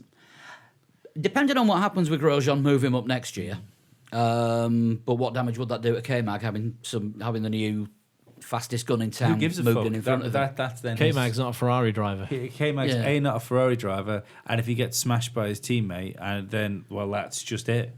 That's Formula One for you. Yeah. But yeah, keep him in another team. Let him get good results for somebody else, and then bring him in when he's going to come into a Ferrari and he's going to win races from the off. Here's a question: how come when you get Haas that are up there, we realise they've got this Ferrari partnership, but the major part of their car is made by Dallara, yeah? Yeah. Why don't more teams that are struggling buy off-the-shelf cars from Dallara? Because they've spent all the money on the infrastructure to actually build the cars. That they will then be left with a large part of the factory that they still have to pay a fortune to maintain and keep going. Yeah, but surely it would be better to mothball that and actually get some results while they sort themselves out. Maybe I think it wouldn't be a bad idea for Williams for this year. Don't forget, I think you've got to do it about 18 months in advance. Yeah, but right now, unless they've Paddy Lowe's there going, I've got it, lads. I've sorted it this time. The idea of using an Etch-a-Sketch to design a Formula One car was rubbish. It was a bold move, but we're back to computers. But unless they know for certain that they can move forward, I don't see why it'd be a bad move. Don't see why it'd be a bad move for Sauber. Their car seems decent at the moment. Yeah, not half decent. And it's got the same engine in it. It's not half decent, but don't forget when Sauber designed the 2018 car, they only had 6 people and a cat working in the factory because that's all they could afford. Yeah, now they've actually, I mean, how many people spread for Sir taken on? Because the last estimate I heard was well over 250. They've hired a load of people, but it's in Formula One. It tends to be, barring Williams this year, it tends to be the names that make the difference. You know, like I like a Key or a Inui or, and I don't think Sauber have hired any of the aero names that the big guys. They've hired some quite big technical names from other teams, but I don't think it's mainly the names Ferrari. that make a difference either. It's if you're hiring the names, you're also hiring all the other people. You've got the money to build a make team a difference. around them. Yeah.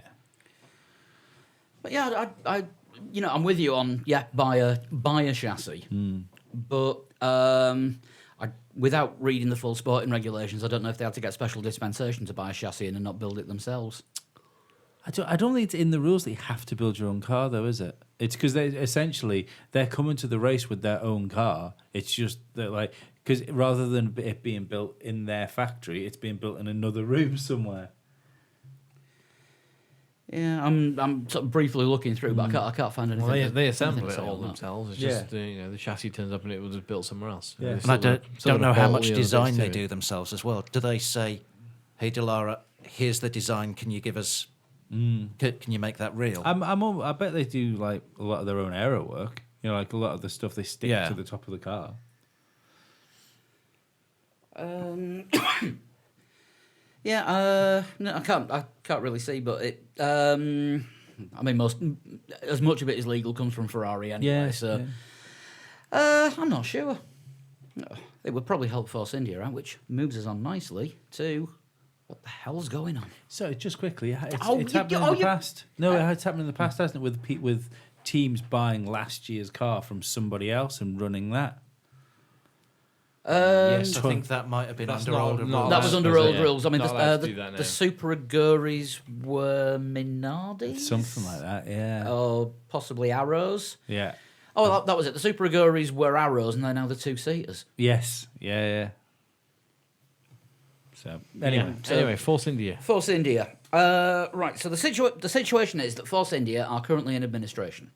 This means that Chapter 11 bankruptcy is the US equivalent to this. Yeah. Which means I know that that- it confuses a lot of our US listeners. And for Australia and Canada, look it up. Basically, this means that Vijay Mallya, while he's still team principal and can't leave the UK due to his own personal legal issues, his company is no longer in financial control of the team.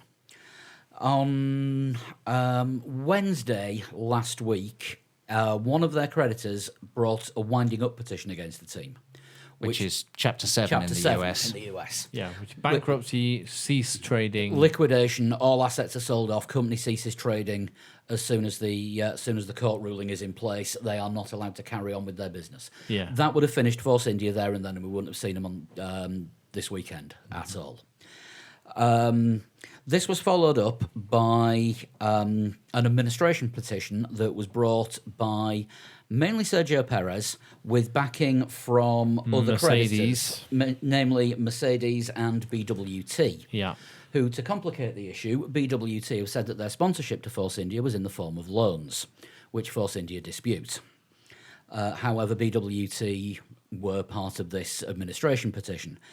This succeeded because the value of the debt that was owed to the parties pressing for administration rather than winding up was higher than the entity that brought the winding up order, who we don't know who that is.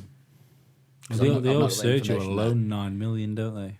$4 million US. 4 million US. Oh, is it 4 million? Yeah, Mercedes, it's believed to be in the region of 10 million, and the BWT amount hasn't been specified. No, but that they must also be, that must be what I saw was the Mercedes. and they also owe Vijay Mallya's operating company roughly $159 million, Yeah.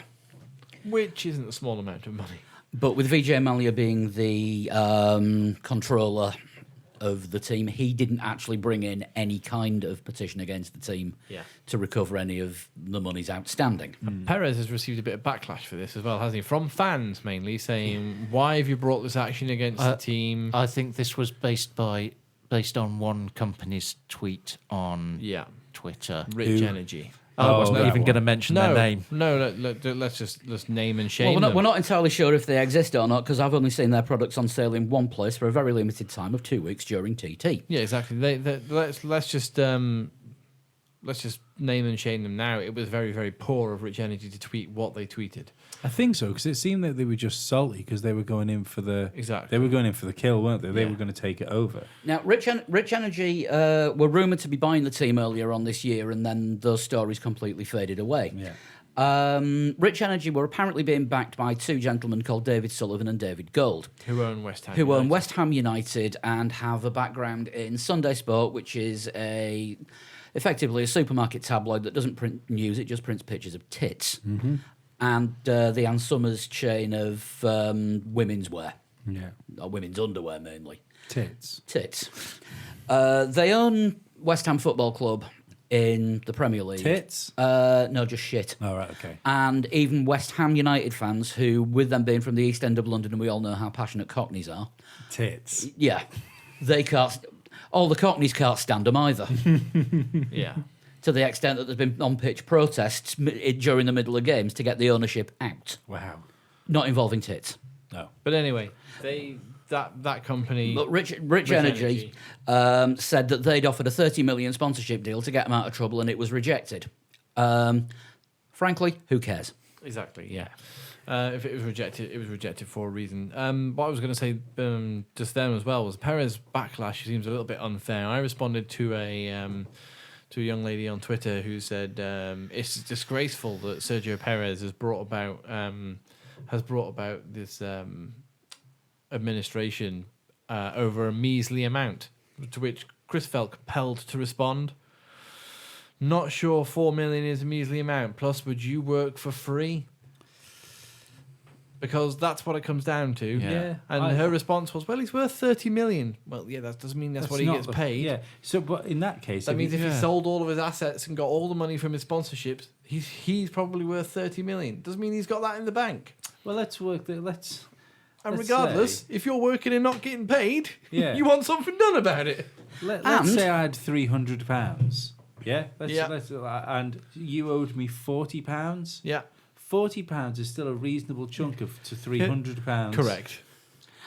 Don't worry about it, mate. I've got 300. And don't forget, the Force India management were behind Perez in the action because that was the thing that would have saved the thing that actually saved the team, and the fact that there's still a Force India to talk about. I can understand. now.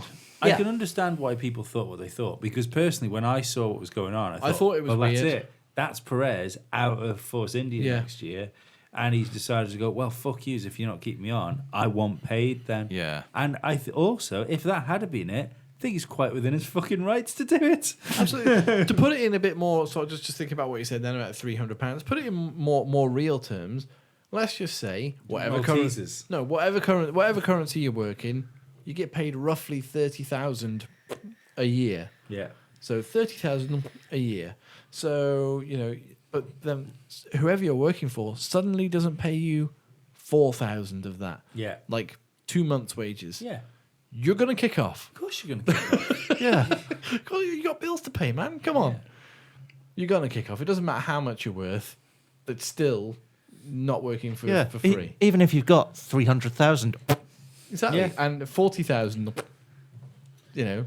Also, considering that he's the one that brings like most of the sponsorship into the team, then if he's bringing the money in, which is allowing them to run, then surely part of that money is only fair that it's his wages. Which is how it's supposed to work. Yeah. I mean, Perez was asked by Bob Fernley and Otmar Schaffneuer to do the thing, put the paperwork in, and do it quite quickly apparently as well. Yeah, because this all happened around about 8:30 UK time on Friday night, which caught everyone by surprise. Yeah. But there's more to come on this, But there is more to come on this. because you can't change the ownership of a team mid-season without the agreement of all the other teams. Well, you can change the ownership. of the operating Not company. the name. You can't change the name, so they're going to finish the year as Force India. There may be a different title sponsor, because this happened with the same organisation when Midland sold it to Spiker. But Midland Spiker. Yeah. But weren't BWTM or is it not is it BWT? Yeah. Is that they were sort of on Force India's side, weren't they, to help put them into administration? Yes. Yes. Yeah. So I'd imagine that they're still going to be on the car. Oh, they're still going to be on the car, but they're not. They're not, the entry. The team entry is Sahara Force India, Right. with Sahara as the title sponsor. The title sponsor could change. Oh, right. Okay. So Sorry. going forward, if they get bought out and they have sponsorship from elsewhere and Sahara are no longer part of the deal, because So it could be the gu- BWT. the guy, Force India. the guy behind Sahara is also facing similar legal difficulties Could be to Tommy Vijay Hilfiger, Mallya. Force India. It could be Hilfiger Force India, which is a hell of a mouthful. Yeah, I'm. Because Lawrence Stroll is rumoured to be one of the interested parties in putting money into the team, not Yeah. necessarily buying them. Well, that's it. He has said, because the early rumours were that he was going to buy the team outright, wasn't it? He was going to buy the team outright and put Lance Stroll in there. Do you know what? Nikita Mazepin's Nikita dad as well. Mazepin's dad, who made his billions from fertiliser. Yeah. So ironic that getting them out of the shit will be money from shit. Yeah. Team Dad. And there's a couple of investment and hedge funds also interested Just in so I can break this buying down. the team. So, sorry, what I was saying before, I got that slightly wrong. Dan's just been doing some research. Just been doing some research. Thank you, Reddit. And Automoto and Sport. Force India, if they change ownership, they need the agreement of all the other teams to get the TV and participation money for this year paid to them next year, or, Yeah, or yeah, they, 'cause- the yeah, money 'cause- from last year paid to them next Yeah, year. 'cause They it's- have it's to a year and a continue half. as Force India. They No. have to keep the same ownership unless all the other teams agree, and there are 3 teams that don't agree at the moment. Right. Are they Ferrari, Haas, and Sauber? No, they are not. Are they Williams? Williams, McLaren, and Renault. Because that sweet, sweet TV money's got to go somewhere. Probably to Liberty. Because this is the problem that Braun had when Ross Braun took over from Honda. Yeah. They'd already been entered, hadn't they? Yeah, Honda had already been entered for the following season. They pulled out. Ross Braun bought the team. They didn't get the prize money that Honda were entitled to the previous year, but Ross Braun didn't have to pay the entry fee Right. for a new team. Yeah. So it was counted as a continuation team-ish Yeah. and a new team-ish. Ish. Yeah. So Mercedes got the Braun money when they bought them out, but Braun didn't get the Honda money. Yeah. But of course, what this means is that it's a bit less attractive to a future buyer if you're going to be a few million short of what you would be otherwise. Yeah. Mind you, just quickly on the Braun thing, he made a ton of money out of that because it was something ridiculous. Like he bought it, for the pound, fee and the thing. Yeah. Plus And- all the debts. But him and who was the other guy that was key man at Braun? The other boss. There was because it was Ross Braun and it was somebody else that you will know that went Was it into Rory Byrne? It wasn't Rory Byrne, No, it was it? wasn't Still Rory hanging around Byrne. then? No, but they reportedly came out of it with like 100 million each from the Oh, sale. right, okay. Yeah, Nick Fry. yes, that was Nah, it. Nick Fry. Yeah. They came out with Benjamins on top of Benjamins. Yeah. Hence why Ross Braun didn't mind going fishing No, not at all. when Mercedes asked him nicely if he wouldn't mind going fishing. Went fishing for planes. Yeah, now he's back. Now he's back and in charge of the sport. So yeah, it's Getting short. yeah. So now as of today, it's a less encouraging prospect for. I'll say some buyers. Force India themselves seem to think that they will have a buyer in place and everything will be settled for Belgium. I think. But it's Formula One. Nothing's ever done straightforward. No. I think the confidence just coming out of the team that they had to go into administration means that there's something in place. The due diligence is being done, but it's not complete. Yeah. And we will hear about it when it's done. It's done. But somebody put this winding up order forward, and Force I India think weren't able to prove that the takeover would be done in time, so they had to go through this administration. I would period. imagine Vijay Mallya has been having trouble for quite a while. Yeah. Many years. I would imagine that the people actually doing the day-to-day job at Force India weren't exactly surprised when things went tits up and had a plan to deal with it. Yeah. He's even gone to the length of cutting his own hair. Well, at least that's the only excuse I can think of. Well, given the fact that a haircut for him probably costs about 60 grand, it probably is a good way to sort of tighten the belt a little. Yeah. Right, you were part of this discussion on Sunday. If we're talking about hair game, Lewis's latest one. Awful. It's not for me, but it's for him, innit? See a lot of gaps in there. The Predator braids. Yeah, it's they look like little tails. Little tails. Which must stick out the bottom of the helmet a little bit. Come on. It's not what I'd do with my hair. No. If it wasn't the all one stick out the falling bottom. The one stick out at the bottom of the helmet because you got a balaclava on under there, haven't you? But they'll get tangled up in the. Yeah, there must be like a degree of uncomfortability. I do like the fact. I mean, I wouldn't go karting now with long hair because I'd never get the balaclava over the hair. Yeah, I do like the fact that like Lewis has got like a style and a Lewis does what Lewis does. Yeah, but that what Pass out into your pizza. You've got to pay to get the rest of that. Yeah. But you know, like I think it brings a different. Well, to use words that Lewis Hamilton would use about it, it brings a different flavour to the sport. Yeah. Yeah. So I'm not for or against. And again, it suits him, so it's a strong hair game on the head it's on. Stick that on Sebastian Vettel, it's not going to be a strong hair game. I have noticed, by the way, Sebastian Vettel's just gone a little bit thin just at the front there. Is it the stress of the 2018 World Championship? Maybe. Maybe it's the stress of the haircut at the start of the season. Maybe Possibly. that was it. Yeah, The one that was the put wedge. the one that was put in place by rulers Yeah. and the early 80s. So it was older than the early 80s and it didn't sit well from where he comes from. Glossing over that. So yeah, Force India themselves claim that they could have new ownership in place by Belgium. Do we think it's going to be Team Stroll? Yes, I do. I don't know that it'd be Team Stroll. I think he might have something to do with it.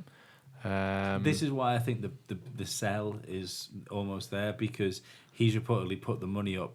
So in the immediate future, when people get paid at Force India, they're going to be paid by Lawrence Stroll.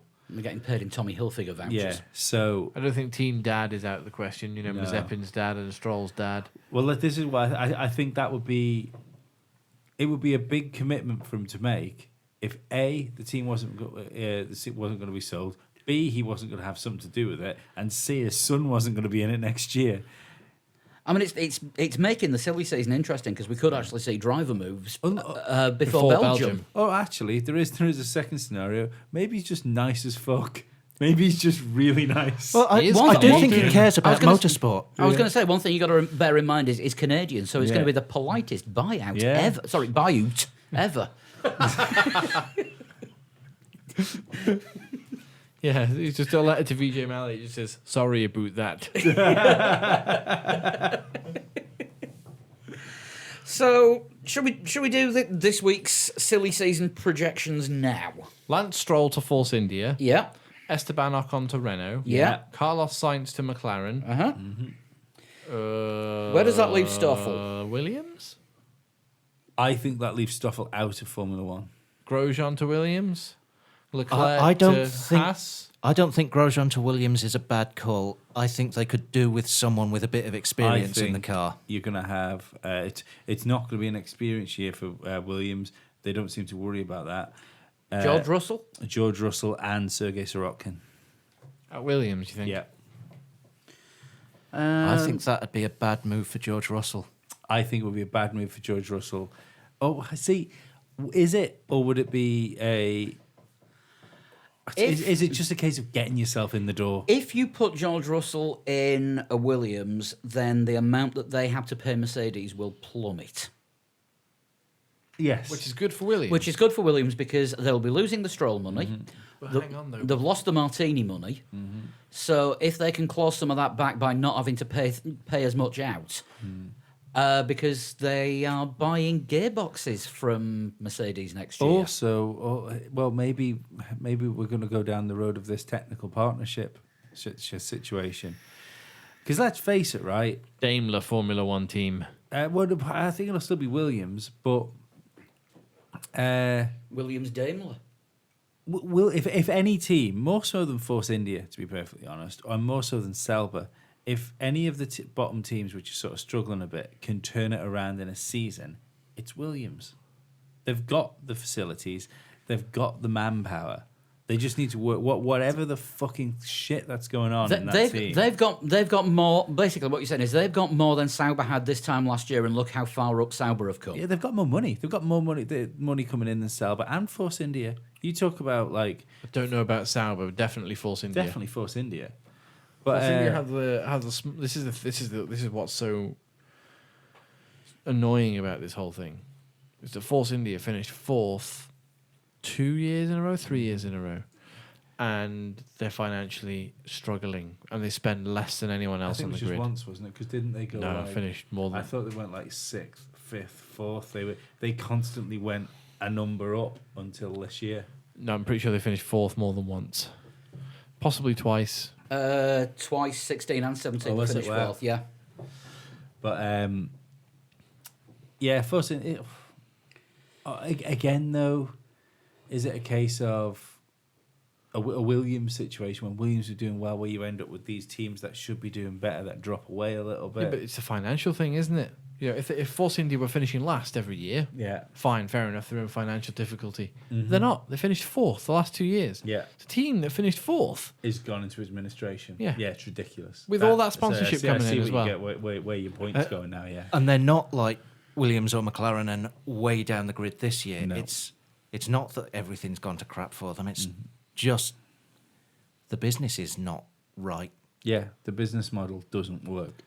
Being run you've got by, to ask. by hang on. an alleged crook might not be the best thing. No, but you've got to ask, is the business model that Formula One sets slightly broken, and in which only major manufacturers can profit both financially and in the sport? It certainly sounds like it because Liberty want to make sweeping changes for the next Concord agreement, and it's the manufacturer teams that are against it. Of course it is, because they're the ones that don't want anything to change. That's why I think people need to keep an eye on Mercedes and Ferrari buddying up together. I don't think it's an accident that Ferrari are competitive this year, and I almost wonder whether Mercedes have helped Ferrari just enough to make sure the illusion of competition is there. Well, Sergio Marchioni was one of the. He went to Toto Wolff and said, "Look, so we're the two top manufacturers in Formula One. We need to protect what we've got Yeah. going forward." So there was a Mercedes-Ferrari alliance against sort of the rule changes, and you know whether Louis Camilleri, who's taken over from Marchioni in the Formula One team running, can carry on with that. Whether he wants a different approach remains to be seen. But it is sad that the privateer teams appear to be suffering, and the manufacturer teams, or at least the manufacturer-backed teams, appear to be the ones doing well. Is it? Well, two of them do. 2 out of the 3 manufacturers. Renault. Renault were doing pretty. Renault doing okay, financially, but- financially, they've got no problem. Yeah. Yeah. It's too early to say whether Renault are doing well or not because really it's only their second year as Renault Yeah. because the first year was Lotus throwback. And it was the drizzling shits when they bought it. So, Yeah. you know. you know when they can't even afford to get into their own hospitality tent. Yeah. They just bought they bought their own steaming pile of crap back, didn't they? To try and fix it.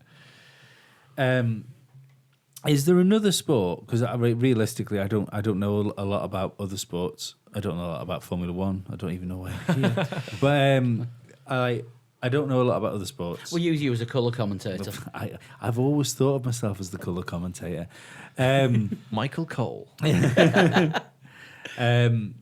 does. I'm more of a Jerry Lawler, if we're perfectly honest. Yeah. Yeah. um, Your money's always on the heel. is there another sport you can think of off your head like that's as high up as Formula One, where the competitors have such a say in the running of it? No. Because I can't think of another sport where there was so many conflict of interest. No. No, because, I mean, you get MotoGP, Yeah. where Dorna say, these are the rules. Go and build the bikes. Yeah. If you don't like it, Superbikes. Oh, we own that as well. Yeah. But the rules are a little bit more lax there. But it's more the case. Even looking at MotoGP, when And then a team cheats. yeah, but it was the manufacturer teams, the top teams, which helped in bringing the grid closer together, because they know that you need to put a show on as well. Yeah, I think that's where Formula One, and I think some of the top teams like Mercedes and Ferrari have got arrogant to the fact that they think it only needs to be them. People will tune in just to watch them at the front. Certainly Ferrari, I think like that. And that's why they just want to keep it. They want to lock it out, because if we don't win the World Championship this year or next year, we'll probably win it the third year. The way things stand. Yeah. Yeah, it's coming back to Ferrari have got way too much power, and it's power that Bernie gave to him, and now Chase Carey's in a position where he's got to wrest that power from Ferrari. Chase Carey just needs to find some balls underneath that fine moustache. Well, no, not underneath that fine mustache. I was going to say they would definitely be in the That's wrong not place. where you keep them. They'd be a bit, they'd be a bit too close to his mouth. I think you'll find I didn't say the words right underneath them. So geographically, This is why he rarely shaves. yeah, geographically, your balls are underneath your moustache. In the same way as we're above Australia. Geographically? And 180 degrees behind. Where do you keep your moustache? About 10,000 miles above his balls, apparently. I left my balls down in Australia. Right, Formula One. Yeah. More news? Yeah, 2-day test this week. The traditional Hungary test, which looks like it's going to be the last one. Because they want to change the testing schedule to get rid of one of the two mid-season tests, and it looks like it's the Hungaroring one that's going, so it'll just be Silverstone Yeah. that is the only testing venue. Also, we're not entirely sure where next year's pre-season test is going to be. Could be at Bahrain. We now know it's not Bahrain's going been to, ruled out. We now know it's not Oh, going to be in right, Bahrain. okay. But Missed that one. it could be going back to Jerez, which is further south than Barcelona and therefore gets better weather. Well, no, come on, let's During- not knee-jerk during reaction. February, It was the beast from the east. Do you know what I mean? It wasn't... And the Barcelona test was rendered meaningless by the problems with the tarmac at the circuit. It'd be so funny if they moved it and it pissed down with snow. Yeah, actually, it would be. Solid piss? I'd get that checked. No. But yeah, it looks like it's going to be at Jerez just for. That's got a similar surface to the majority of F1 circuits. Yeah. Whereas Barcelona is now completely different, and all the tyre data that was got from Barcelona was rendered completely meaningless. But in Hungary this week, we've got some interesting lineups. Mercedes are just running George Russell for both days, by the looks of things. Yeah, well, Dan made the point that in the earliest test they used Bottas and Hamilton, so they have to Yeah. use George Russell. Yeah, because what is it? You can only do a certain distance. 50% of the testing must be done by a driver under 25 or has competed in less than 12 races or something. Something like that. Okay. That's why Ferrari have got Giovinazzi running alongside Kimi. Red Bull have got Jake Dennis, who drives in sports cars, WEC. For Aston Martin. How old is he? 20? Too old for Formula One. Really? For the Red Bull program. Yeah, well, no, for just in general, you know. Don't know. Maybe. Who knows? If he's doing the sports cars, driving for Aston Martin, then he's... He was doing the 24 hours of Spa this Well, that's what I weekend. mean. He's at the top of that echelon of sport. If he wants to make the jump to Formula One, Who's He is on the Red Bull program. Maybe. Rossi was too old at 28, 29, but he nearly made the switch. Yeah, but he's Rossi. Yeah. Fair point. Valentino, not Alexander. No. He did well in the IndyCar last night. Okay. Didn't crash. Unlike Max Chilton. Oops. Yep. Qualified sixth. By the end of lap 2, he was on lap 1. But isn't he pretty good at the old Indy? Yeah, general? Yeah, he was until yesterday when he ran into Takuma Sato and then had to change most of his car. Of all the drivers to run into. I mean, It was the way that Lee Diffie doing the commentary was trying to put it across. And we've got 2 former Formula One drivers battling each other for position here, Max Chilton and Takuma Sato, and there was a collective from me and Sean. Where are we? Renault, Hulkenberg and Artem Markelov. That's telling. Yeah, Markelov, who is in the Renault Driver Academy. But not using Jack Aitken? Have they already overused him, perhaps? I think they might have done. They're giving Markelov a go because he seems to have been a Renault young driver forever.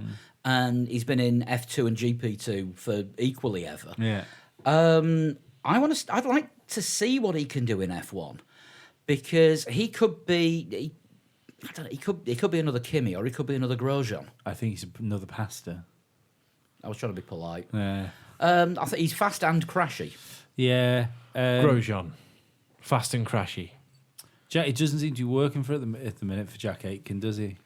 You know, he's had a couple of good results, but unfortunately for his couple of good results, like George Russell's been exceptional. Yeah. The problem is with the F2 talent pool this year, which we'll get onto in a bit. Yeah. It's Formula One in 10 years could be fucking brilliant. Yeah. Unless Red Bull screw things up. Sorry, until Red Bull screw things up. I don't even think with 10 years. I think, it's these lads have got to come. I don't know. You get into Formula One as a fetus these days, and you stay there till you can claim your pension. That's true. I think the guys that are going to make it, that are in the crop of GP2 drivers now, that are going to make it through, they're going to make it through within the next 3 years. And probably if they don't do it in that time, that's when you get people dropping off. Yeah. And most of them aren't in the Red Bull program. For now. So which drivers then are we thinking F2 pool? Well, or do you want to go through the rest of that lineup? There's a few more to look at. Force India aren't running either of their F1 drivers. They've got Nicholas Latifi and Nikita Mazepin in there. Okay. So that is Rich Dad United. It is. Because, of course, Latifi's dad has just put a huge amount of money into McLaren. Yeah. And Mazepin is actually a GP3 driver. One You on won't Saturday. have enough points to get to Formula One yet then. Hasn't got anywhere near enough points to race, but has the points to test. If he wins GP3 this year, he might actually have enough super license points. I think he's too far off, isn't he? But yeah, I can't see it happening. Toro Rosso, Hartley and Gasly. Lando Norris running both days for McLaren. Could this be the last time we see him in a McLaren until he comes back from his stint at Toro Rosso, which is heavily rumoured? Maybe. I mean, they wanted him, didn't they? They wanted him at the beginning of the year. Oh, sorry. They wanted about him a few just races before in. Austria. Yeah. McLaren said no. Now McLaren have got Key. But have they? But when? We haven't covered that in the news yet, have we? Not really. Because that's... Spoke about it last week a little bit. May as well talk about that now because Helmut Marko is saying James Key has a long-term contract. So negotiations are ongoing. Now, rumour has it these negotiations are including Lando Norris and Carlos Sainz. Not actually doing the negotiating, but being pawns. I think it's quite rich him talk about people having contracts. Carry on. I would go with what Lee just said. Yeah, they own you, but they can break you. Yeah. So, yeah, James Key will probably probably have to get himself fired or something. If he runs into Vettel enough times, Yeah. they'll get rid of him.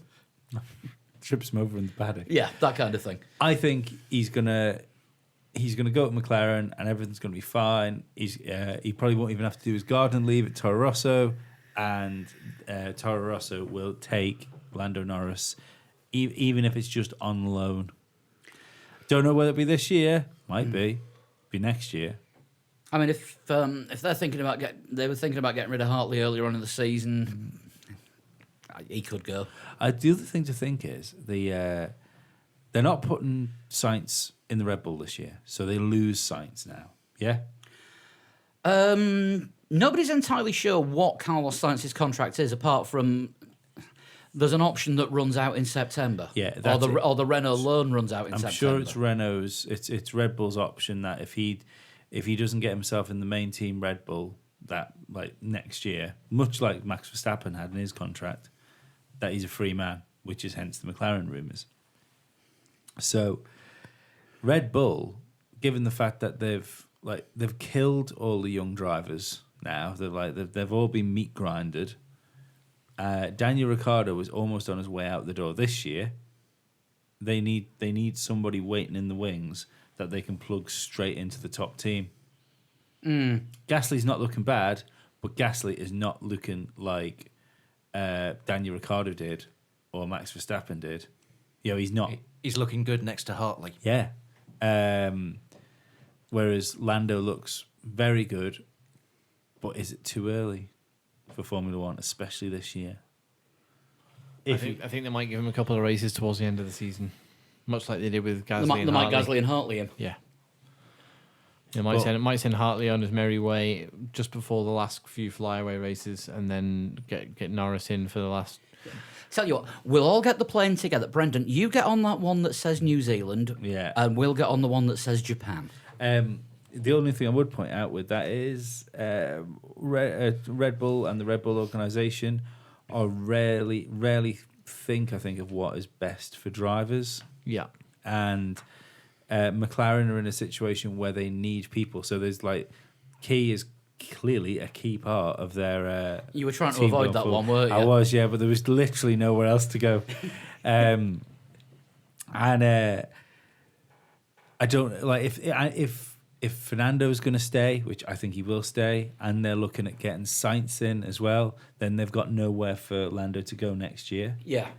I don't think it would be a bad move for them. I don't think they're going to be. They need to build a team first, and then worry about having their next protege again. I maybe they'd be a bit different if Lando's. He's not gone off the boil, but now George Russell sort of seems to have come through. George is looking like a more complete driver than Lando, which I think has caught people by surprise. Oh, you just agreed with something Davide Valsecchi said at the weekend. No, I heard him say it, yeah. Hey, what a broken clock's right once a day. Yeah, usually at midnight when it's flashing. Yeah.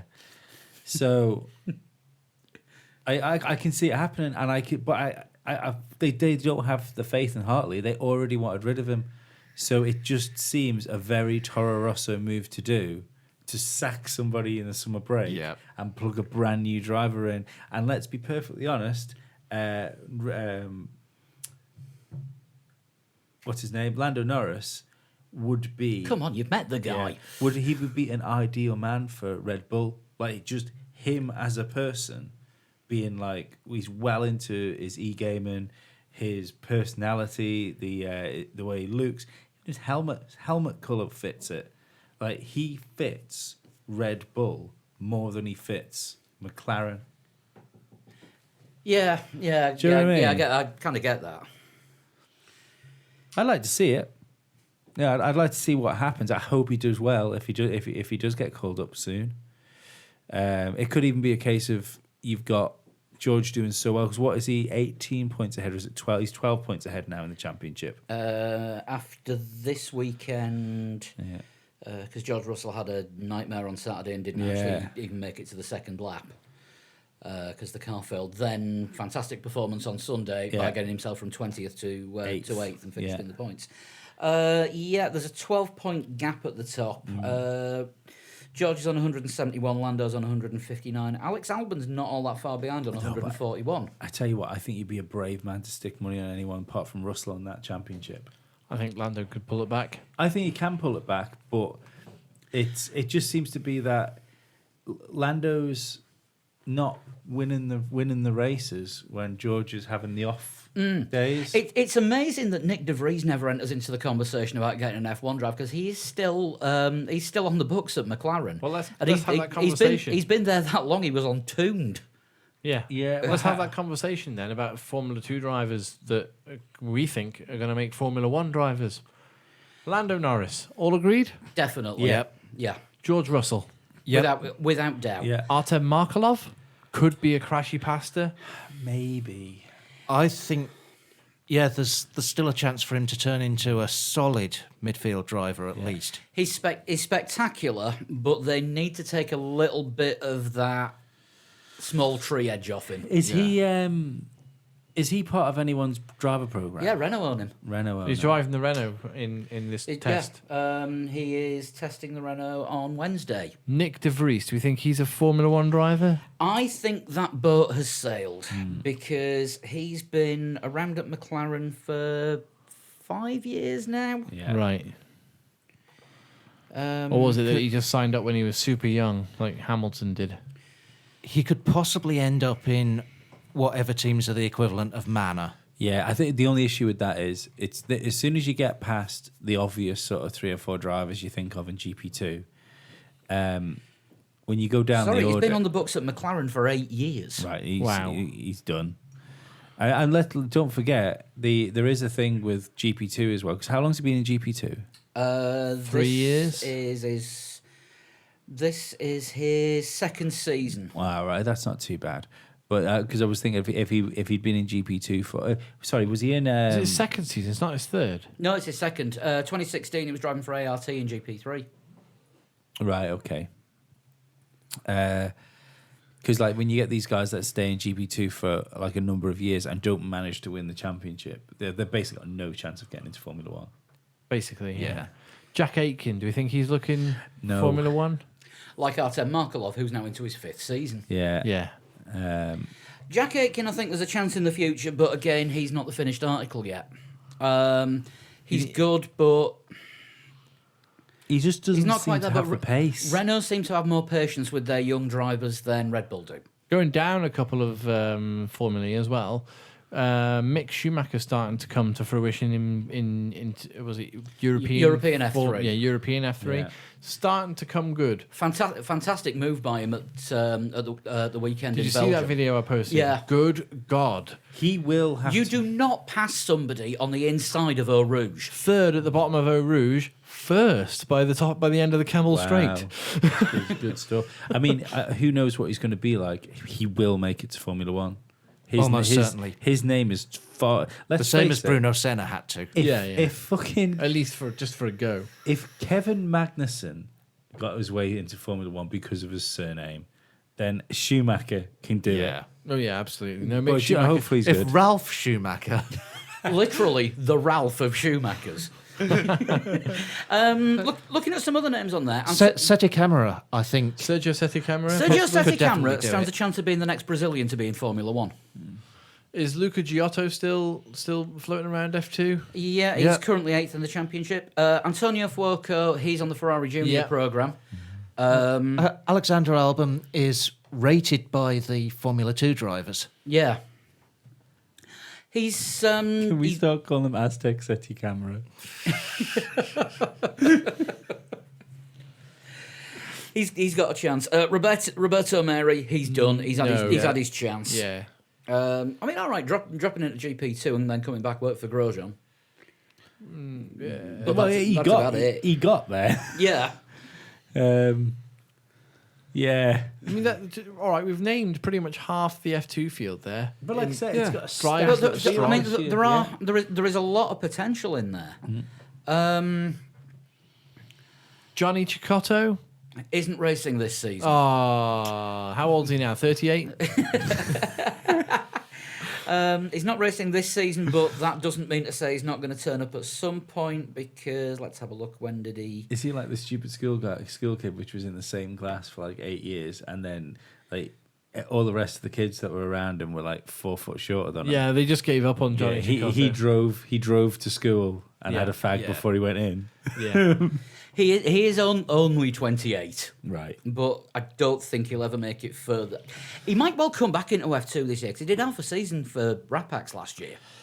Well, you never know, And he because did half a season for Rapax the season before. if Formula One do a smash, if the big Formula One teams do a smash and grab for some of the big GP2 guys, then there might be places for him. Maybe, especially with his new Formula One front wing being tested at this test, possibly looking a bit Formula 2-ish. Yeah, simplicity. Williams and Force India are doing the new cut-down front wing with a hell of a lot less elements on than the current Formula One spec. It also looks a bit like the old 2009 wing as well, Just not as wide. and it doesn't have obviously the movie flappy bit. No, not allowed those anymore. Just looking at drivers that are probably past it, Williams' testing lineup. Kubica. And Ollie Rowland, who are older than both their race drivers. Yes, but that's because both their race drivers are Fetuses. No, Sirotkin's not a fetus. Ollie Rowland, I think, is around about the same age, isn't he, as Sirotkin? Ollie Rowland's 25. And Sirotkin's, what, 24, 23? Something like that. He's got a chance, like, because Williams do have a history. This is why I think George Russell will go to Williams, because they do have a history of trying to write British drivers, bringing British drivers through. Yeah, at least 2 Formula One and then let them find their own way. So even if it's only like in a reserve category, like Alex Lynn and stuff like that, they took him under. He never got. Sergei Sirotkin's 22, by the way. Oh, 22. See, Sirotkin's been around for years as well. He was on Sauber's books. I'm so disappointed by Sirotkin. I think he might be the most disappointing driver of the year. Worse than Stoffel. Oh yeah, absolutely. He's well worse than Stoffel. But look at the car that he's in. I don't care. He's like, what if everything we've said about Lance Stroll, and Lance Stroll looks like the better driver than him? Yeah, okay. Yeah, it's I thought he would blow the doors off him, and embarrass Stroll. Whereas, had they chosen Kubica, could you see Lance Stroll doing the same thing to Kubica? I still think Kubica being good in Formula One now is a myth. I just do not believe he can do it. It's definitely something a lot of people want to happen. Yeah, but whether, I mean, it's whether the it truth, I can don't know. happen. You can back it up with the lap times, but there's clearly something else going on in the background that some teams, Renault and clearly Williams, are not quite sure of. Yeah. I think if Stroll goes to Force India, that has the potential to help Sirotkin's reputation. If Stroll Wait a is second. any cop at all in the Force India, Yes. then it'll make Sirotkin look a lot better in the Williams than if Stroll is still coming in 17th. Yeah. Do you remember that Kubica movie we were talking about? I've just changed the last few minutes of it. He doesn't put his visor down in Australia as the lights go out, and that's the end. He puts he's his told- cup of tea down and puts the telly on to watch it. No, he's told he's not got the driver's seat, and he has to sit there and watch some of the races and work with the team, provide a bit of feedback. Then news comes through in the summer break that Stroll is moving teams. They've got nobody else to plug into the car. Robert, now's your chance. You're driving the car in Belgium. So he puts the visor down in It's Belgium. Spa-Francorchamps. Not Australia, Spa-Francorchamps. Kubica comeback is still on, people. Or Daddy Stroll is buying Force India to put Kubica in the seat so that he's less of a threat to Lance. And of course, there is one notable absence from testing. There's no Haas. I think I've written something quite hilarious on that list if you have a look. No, you've written can't be Hassed. Yeah. You're joining in with Crofty and Will Buxton's Haas puns from this weekend. No, over we Twitter. were doing them. We were doing them before they even raced. Yeah, Haas. Well, they don't know the Haas from their elbow. Yeah. I think that was the first one. Haas, of course, are in the position where the status of their test driver is, shall we say, uncertain. Yeah. Yes. Because they've not made any official announcements yet, so there's nothing certain to say about Santino Ferrucci either being or not being a part of the team. But we get a vague idea Giovinazzi's what's gonna busy, happen. but Giovinazzi has done some FP1s for Haas. in Giovinazzi 2017. is doing Ferrari on Tuesday and Sauber on Wednesday. Why didn't Haas have Honda engines about 3 years ago? Because they... Because you'd have had Hasagawa. Hasagawa. So Haas running Hasagawa's Honda. You just want another Triple H. That's all. Obviously, testing news is hard to come by, but there's releases usually put out every day. And Sean has said she will she will do reviews on Tuesday and Wednesday this week. Very good. I think they should put the times up. I think they should be forced to put the times up. Sometimes they do, sometimes they don't. They do. They do put a lot of times up at the circuit, but just for some reason they don't make them public outside. Don't but forget outside we got the the media times. centre. If any of our listeners are in Hungary and have a stopwatch, But don't You forget know what they to put, do. They put the times up from Hungary last year, which is how we found out Lando Norris was like lightning. Yeah, this is true. Yeah. So if we get the times, they will get published by us. We'll There's a lot of junior drivers that if they put good times in, I think the teams will want to let people know they've done well. Yeah. And then if any of the Williams times are anywhere decent, they probably won't want to publicise those. well, they've got the different front wing. You can't really compare. Ah, that's true. Apples and oranges and all that. Yeah. Right, open your laptop. It's total shunt time. Woo! Now, do we get the new modern 2018 reg total shunt or ye olde totally shunty vintage? I think we're getting new ones. Blimey. Also, I was told last week, you know the one I gave you? Done it before. Done it before. I remembered that when I got home and I forgot to say anything. And you still didn't get it. No, we did. We did. We did. We did. And we got it right the last time No. we did it as well. Nope. Yep. Apparently not. Oh, did you? Oh, I can't remember. Right. Trust us. I do not. I've got access to all the editing stuff. We really got it right. Right. Who's this one from and when? Stephen Colburn, and it is from the 18th of July, Wow. 2018. Bang up to date. Yeah. Um, Some would say it might be the last one that came in. Fairly recent convert to the three legs, four wheels Twitter course because I think he's probably last but two person to follow me personally. Yeah, he hasn't even got a Twitter profile picture yet. No, he hasn't, has he? Oh, he did this just to put a total shunt in. He's only ever done 8 tweets. He follows me on Strava as well. Oh God, he's got absolutely no Twitter followers. Right, I'm his first personally. Yeah. I don't follow people because I don't like anybody. I was No born one likes you either. Correct way to start. in 1991. Youngster, 26, 27, depending on... Depending on when in 1991. I started racing at age 9. As many people do. I'm going for somebody that's come up through go-karting.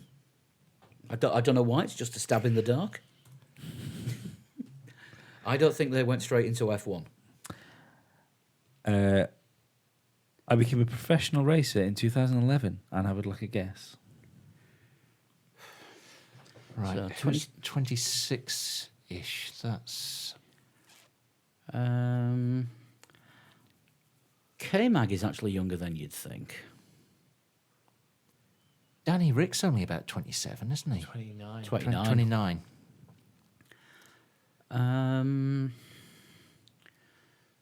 Too old for Ollie Rowland. How old's Carlos Sainz? Is he? I think he's only about 25, isn't he? No, he's not even that old. Oh, God. He's only a year older than Max Verstappen. Ah. I'm saying a tentative K-Mag for now. How old's Bottas? 29, and I do apologise for my stomach. I'm on some pretty hardcore meds at the moment, and they are not sitting well. Yeah, how old is Bottas? 29? 29. Because they mentioned it yesterday during the commentary. Nico Hulkenberg. He's older than that as well, isn't he? I think he's older. Yeah, I think he's 30. Same with Perez. Oh, I don't know. Perez might be around about the right age for Perez. If he was racing when he was in Formula 1 in 2012, so if he became a professional racer in 2011, he's doing pretty well. Yeah. Yeah. Should we try a tentative K-Mag as our first guess? Yeah, can do. No, wait. Oh, Romain Grosjean. I know, because professional racer in 2011, he'd already done Formula One races by then. yeah, but he Yeah. wasn't full time, was he? He was still working in the marketing department for UBS. Was he? Yes. Okay. I'm the ultimate example of a driver that's come through a driver academy. So somebody that's been with the same sort of organisation since probably they're about 13. My stomach is really going off on one ear. Hoping the microphones aren't picking this up. I can't hear it with No. my ears. Now, when you think of drivers who came through academies, you'd think of successful ones like Hamilton. Yeah, He would be one of the ultimate ones, or Vettel. yeah. Or then you'd Oh, think of oh, the more what- spectacular failures like was Kvyat. Vettel, because Vettel only got signed to the Red Bull organisation after he did that first race for Sauber. Vettel's too old. Vettel's about Yeah. 30, Yeah. 31, How old's Kvyat? 24. Yeah, because we discussed this the other week. He's not even 25 and he's finished. I like how he's zeroing in on Red Bull Kevin here. Magnussen was a prime example of a academy driver. Was he? Well, he came up through the McLaren Academy, made it all the way to his first race, finished on the podium. Yeah. Are we sticking with K-Mag then? I don't think we need to give a guess No. on this question, but it's Two pointing more. towards K-Mag. So I'm now thinking it isn't. I raced in the Dubai 24 hours. I have no idea. That's a kart race. Is it? Yeah. Right. You can actually do it on project cars. I wouldn't advise it. Unless you've got 24 some hours. free time. Yeah. 24 hours of kart racing. No thanks. No. You don't. It's not. It's more than one driver in a team. Even still. I'm currently racing in Super GT. Not Kevin Magnussen. Not Kevin Magnussen. Kamui Kobayashi. I'd also like a guess.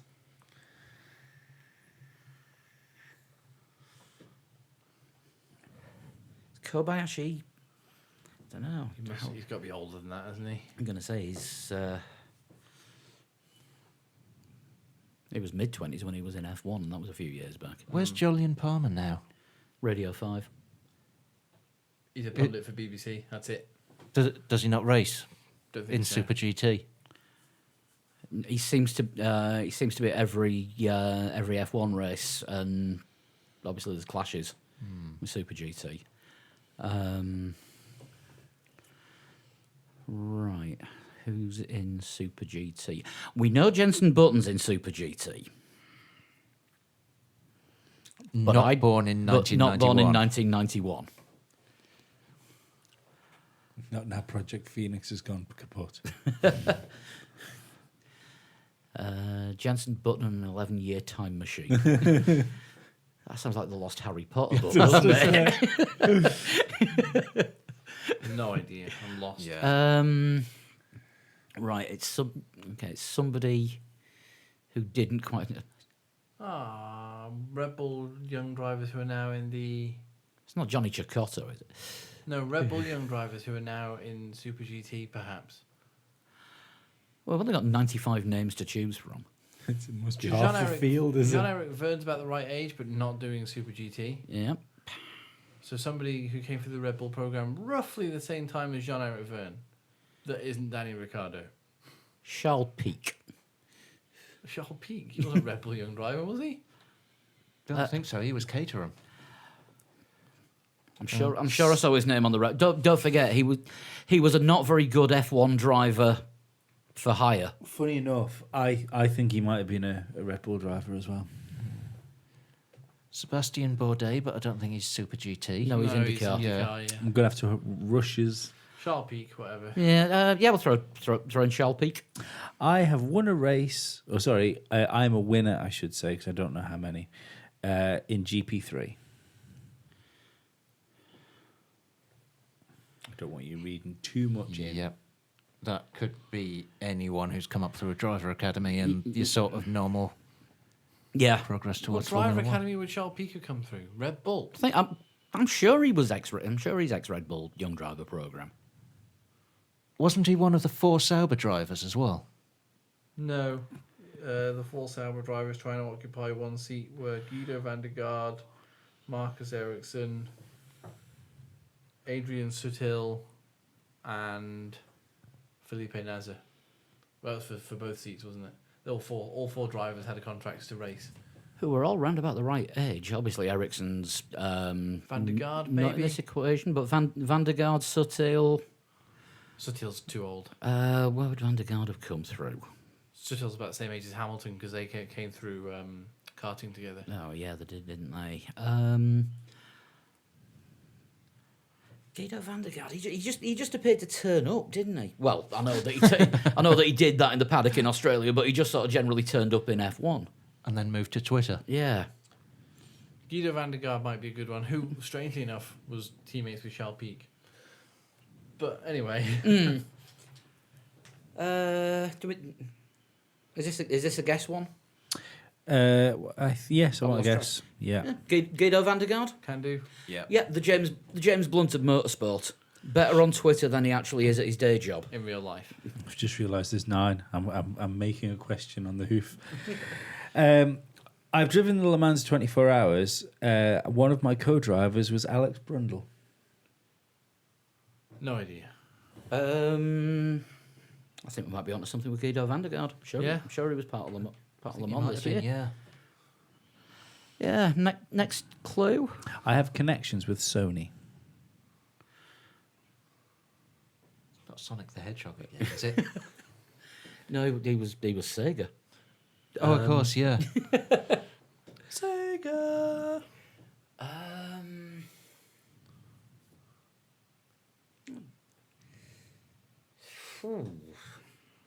Nico Rosberg. I've got a Spaffer clue for you because I've Was got that it? Is that extra all the ones. clues That, over? that was 10 clues. I thought you'd have it there. What, with a connection with Sony? Yeah. I'd have got that. Bobby PlayStation? Willie Walkman. Are you going to give me a guess? You can have the Spaffer clue after your guess. Got a connection with Sony. See, I genuinely had to make that harder because the Spaffer clue I'm going to give you is actually his clue, but I thought it was that easy that I snuck an extra one in. No. Yeah, no. I mean, I've got a connection with Sony. My PlayStation is linked to my Sony TV. Yeah. My Spaffer clue. Yeah. I was the winner of GT Academy in 2011.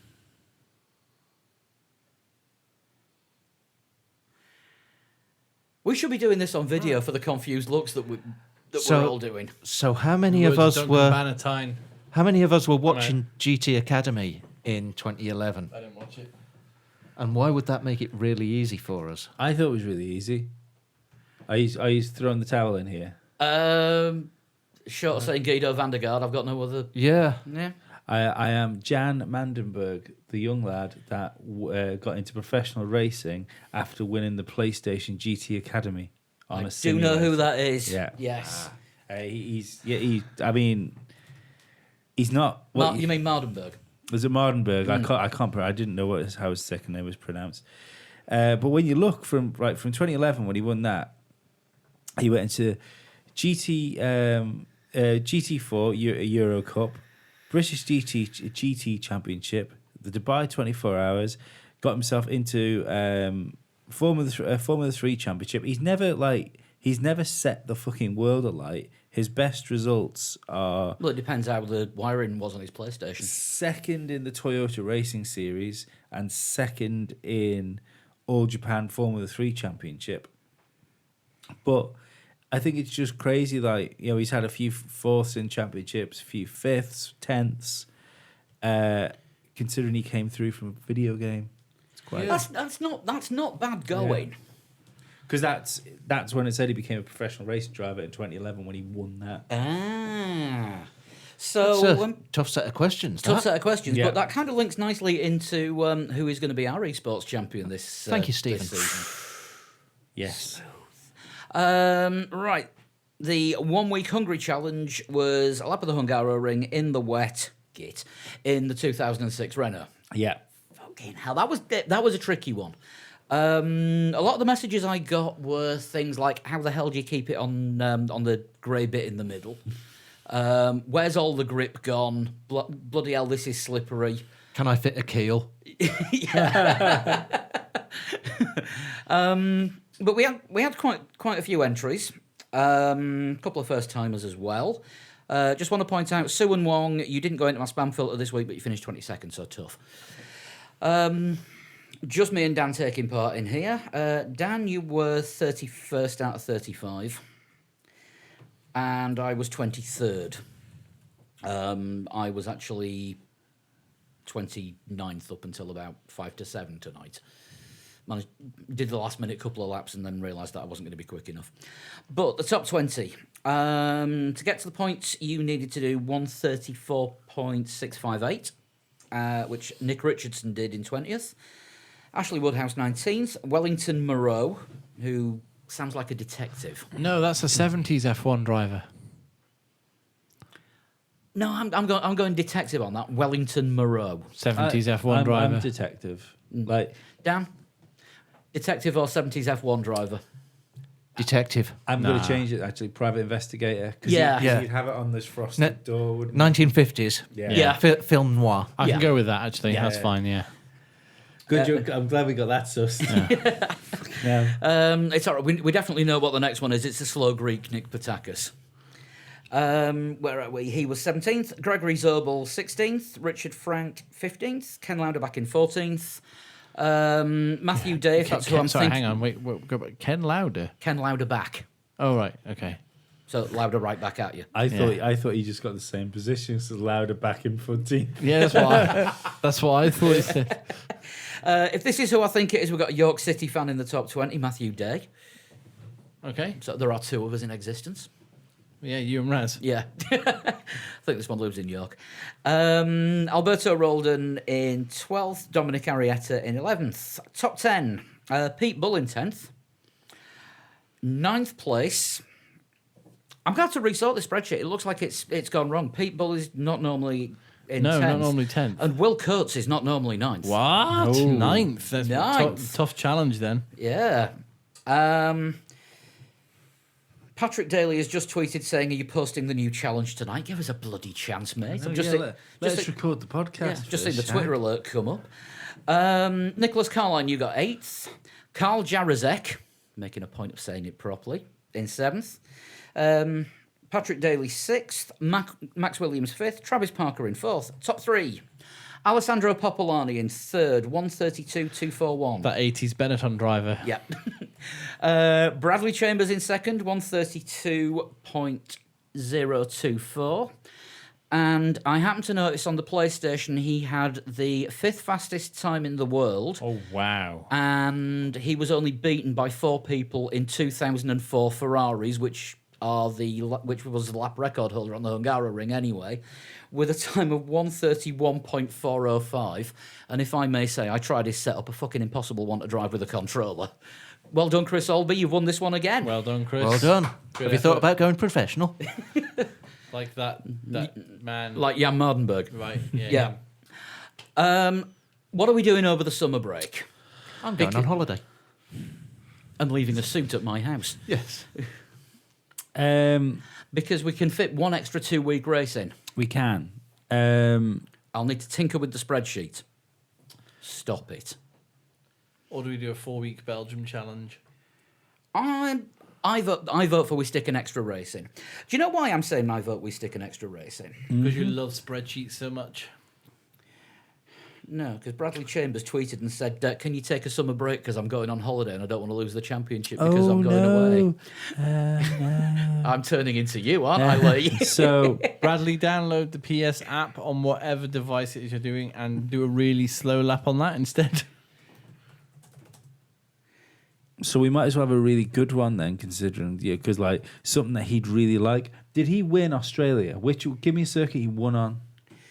Bear with me. Silverstone, was it, or one of the Malaysia instead of France, perhaps? Let me go back to the start of the season. Australia second, Bahrain third, China Canada, did he win in didn't Canada? make the top 3, didn't win in Baku, didn't win in Spain, didn't win in Monaco or Canada. Well, give me one he was good at. What did we do for France?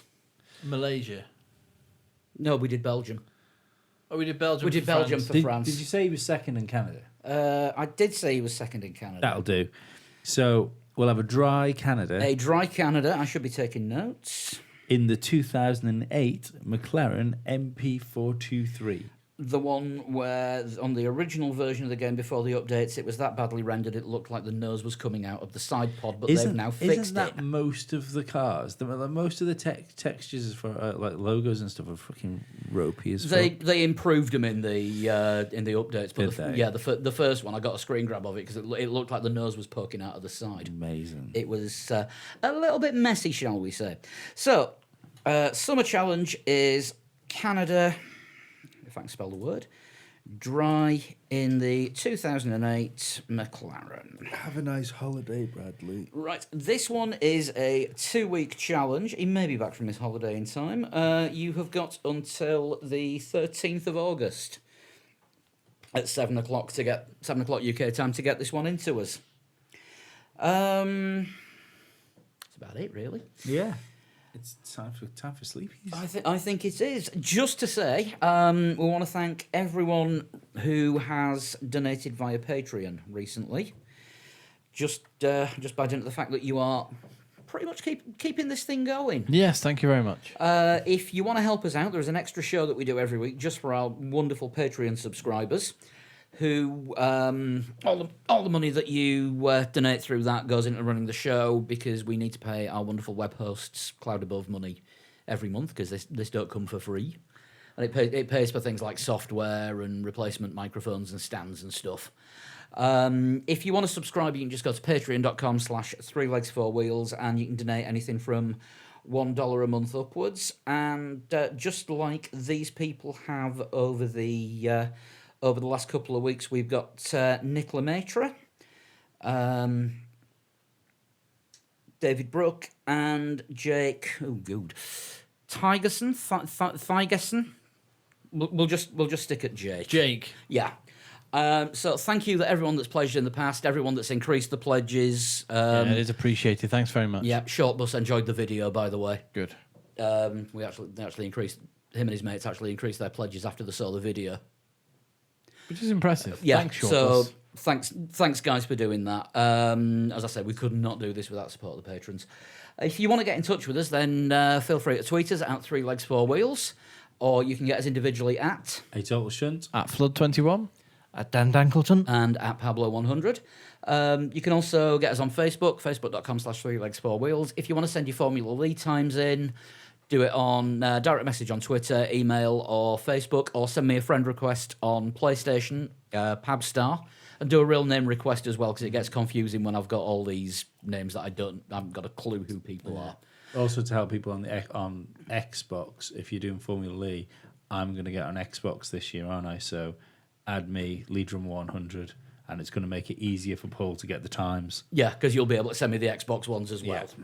So it's cheaper than me buying an Xbox. So if either of you two guys fancy buying a high-spec PC and getting all the Steam time, it was worth a shot. Shaking my head, thinking that they can see me. The answer is no. Yeah, we haven't Do this. What, an impression of Cyril Abitable? We haven't done a show on video in a long time. No, we haven't. We'll should have to revisit that. Yeah. We keep cropping up on Instagram as well. We've got a hell of a lot of new followers on there. Have we? Yeah. That's because you put a picture of me up. Yeah, all because I posted a picture of Dan wearing glow sticks in his head. Just goes to show, even in like ultra progressive 2018, freak shows still sell. The other picture I put up was one of me. Dan's got more likes. You didn't need to say that. Just selling your own joke, isn't he? Yeah. You know that joke that you just sold? Let me just sell it for you again. Just a warning, we're going to be a day late next week. Yes. Dollar short. It was tempting. I looked at it. I was like, And for the patrons, yep, you're getting double your money's worth on that yeah, you are. one. Yeah. Or you're seeing that we recycle material. No, what we're doing is we're giving a taster of what's on the Patreon. It's like ye olde 20-minute free view. For those that remember that. I remember ye olde 5-minute free view. That was a rush. What, for the third one? Yeah. Yeah, we're gonna be a bit late, and Sean's going to be joining us from next week. Dan, I believe you're off on holiday. I'm heading to Italy for a little bit. I hate you. He's got a private test at don't really. private test at Magellan. And look out for world leaders being deposed. Yeah, he's telling us he's going to Italy. In real life, Yeah. watch the news. Also, my shout for Twitter followers as well worked. Yeah, Yeah, because I'm on 482 now. you're nearly halfway there. Yeah, You are halfway nearly there. living on a I prayer. want 1,000 before the end of the year, so come and follow me. Come and follow me on Twitter. Also, can I ask another favour as well? We haven't had any iTunes reviews for a while Oh yeah, do that. because we've kind of stalled. But it's great that everyone's left them so far. If you haven't left a review on iTunes, leave us another.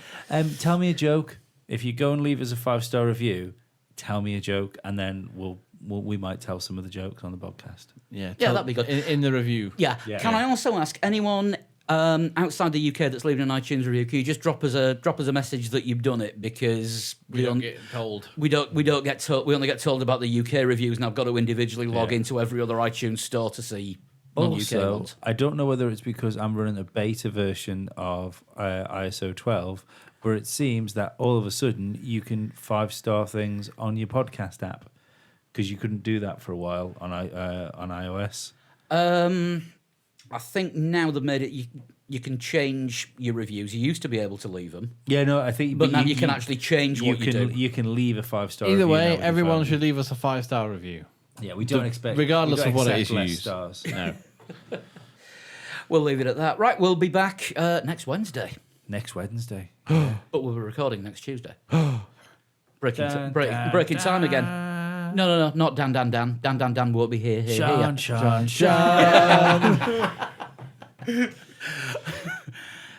Sleepy time. Bye bye. See you soon. Bye. Bye-bye. See you later. Bye.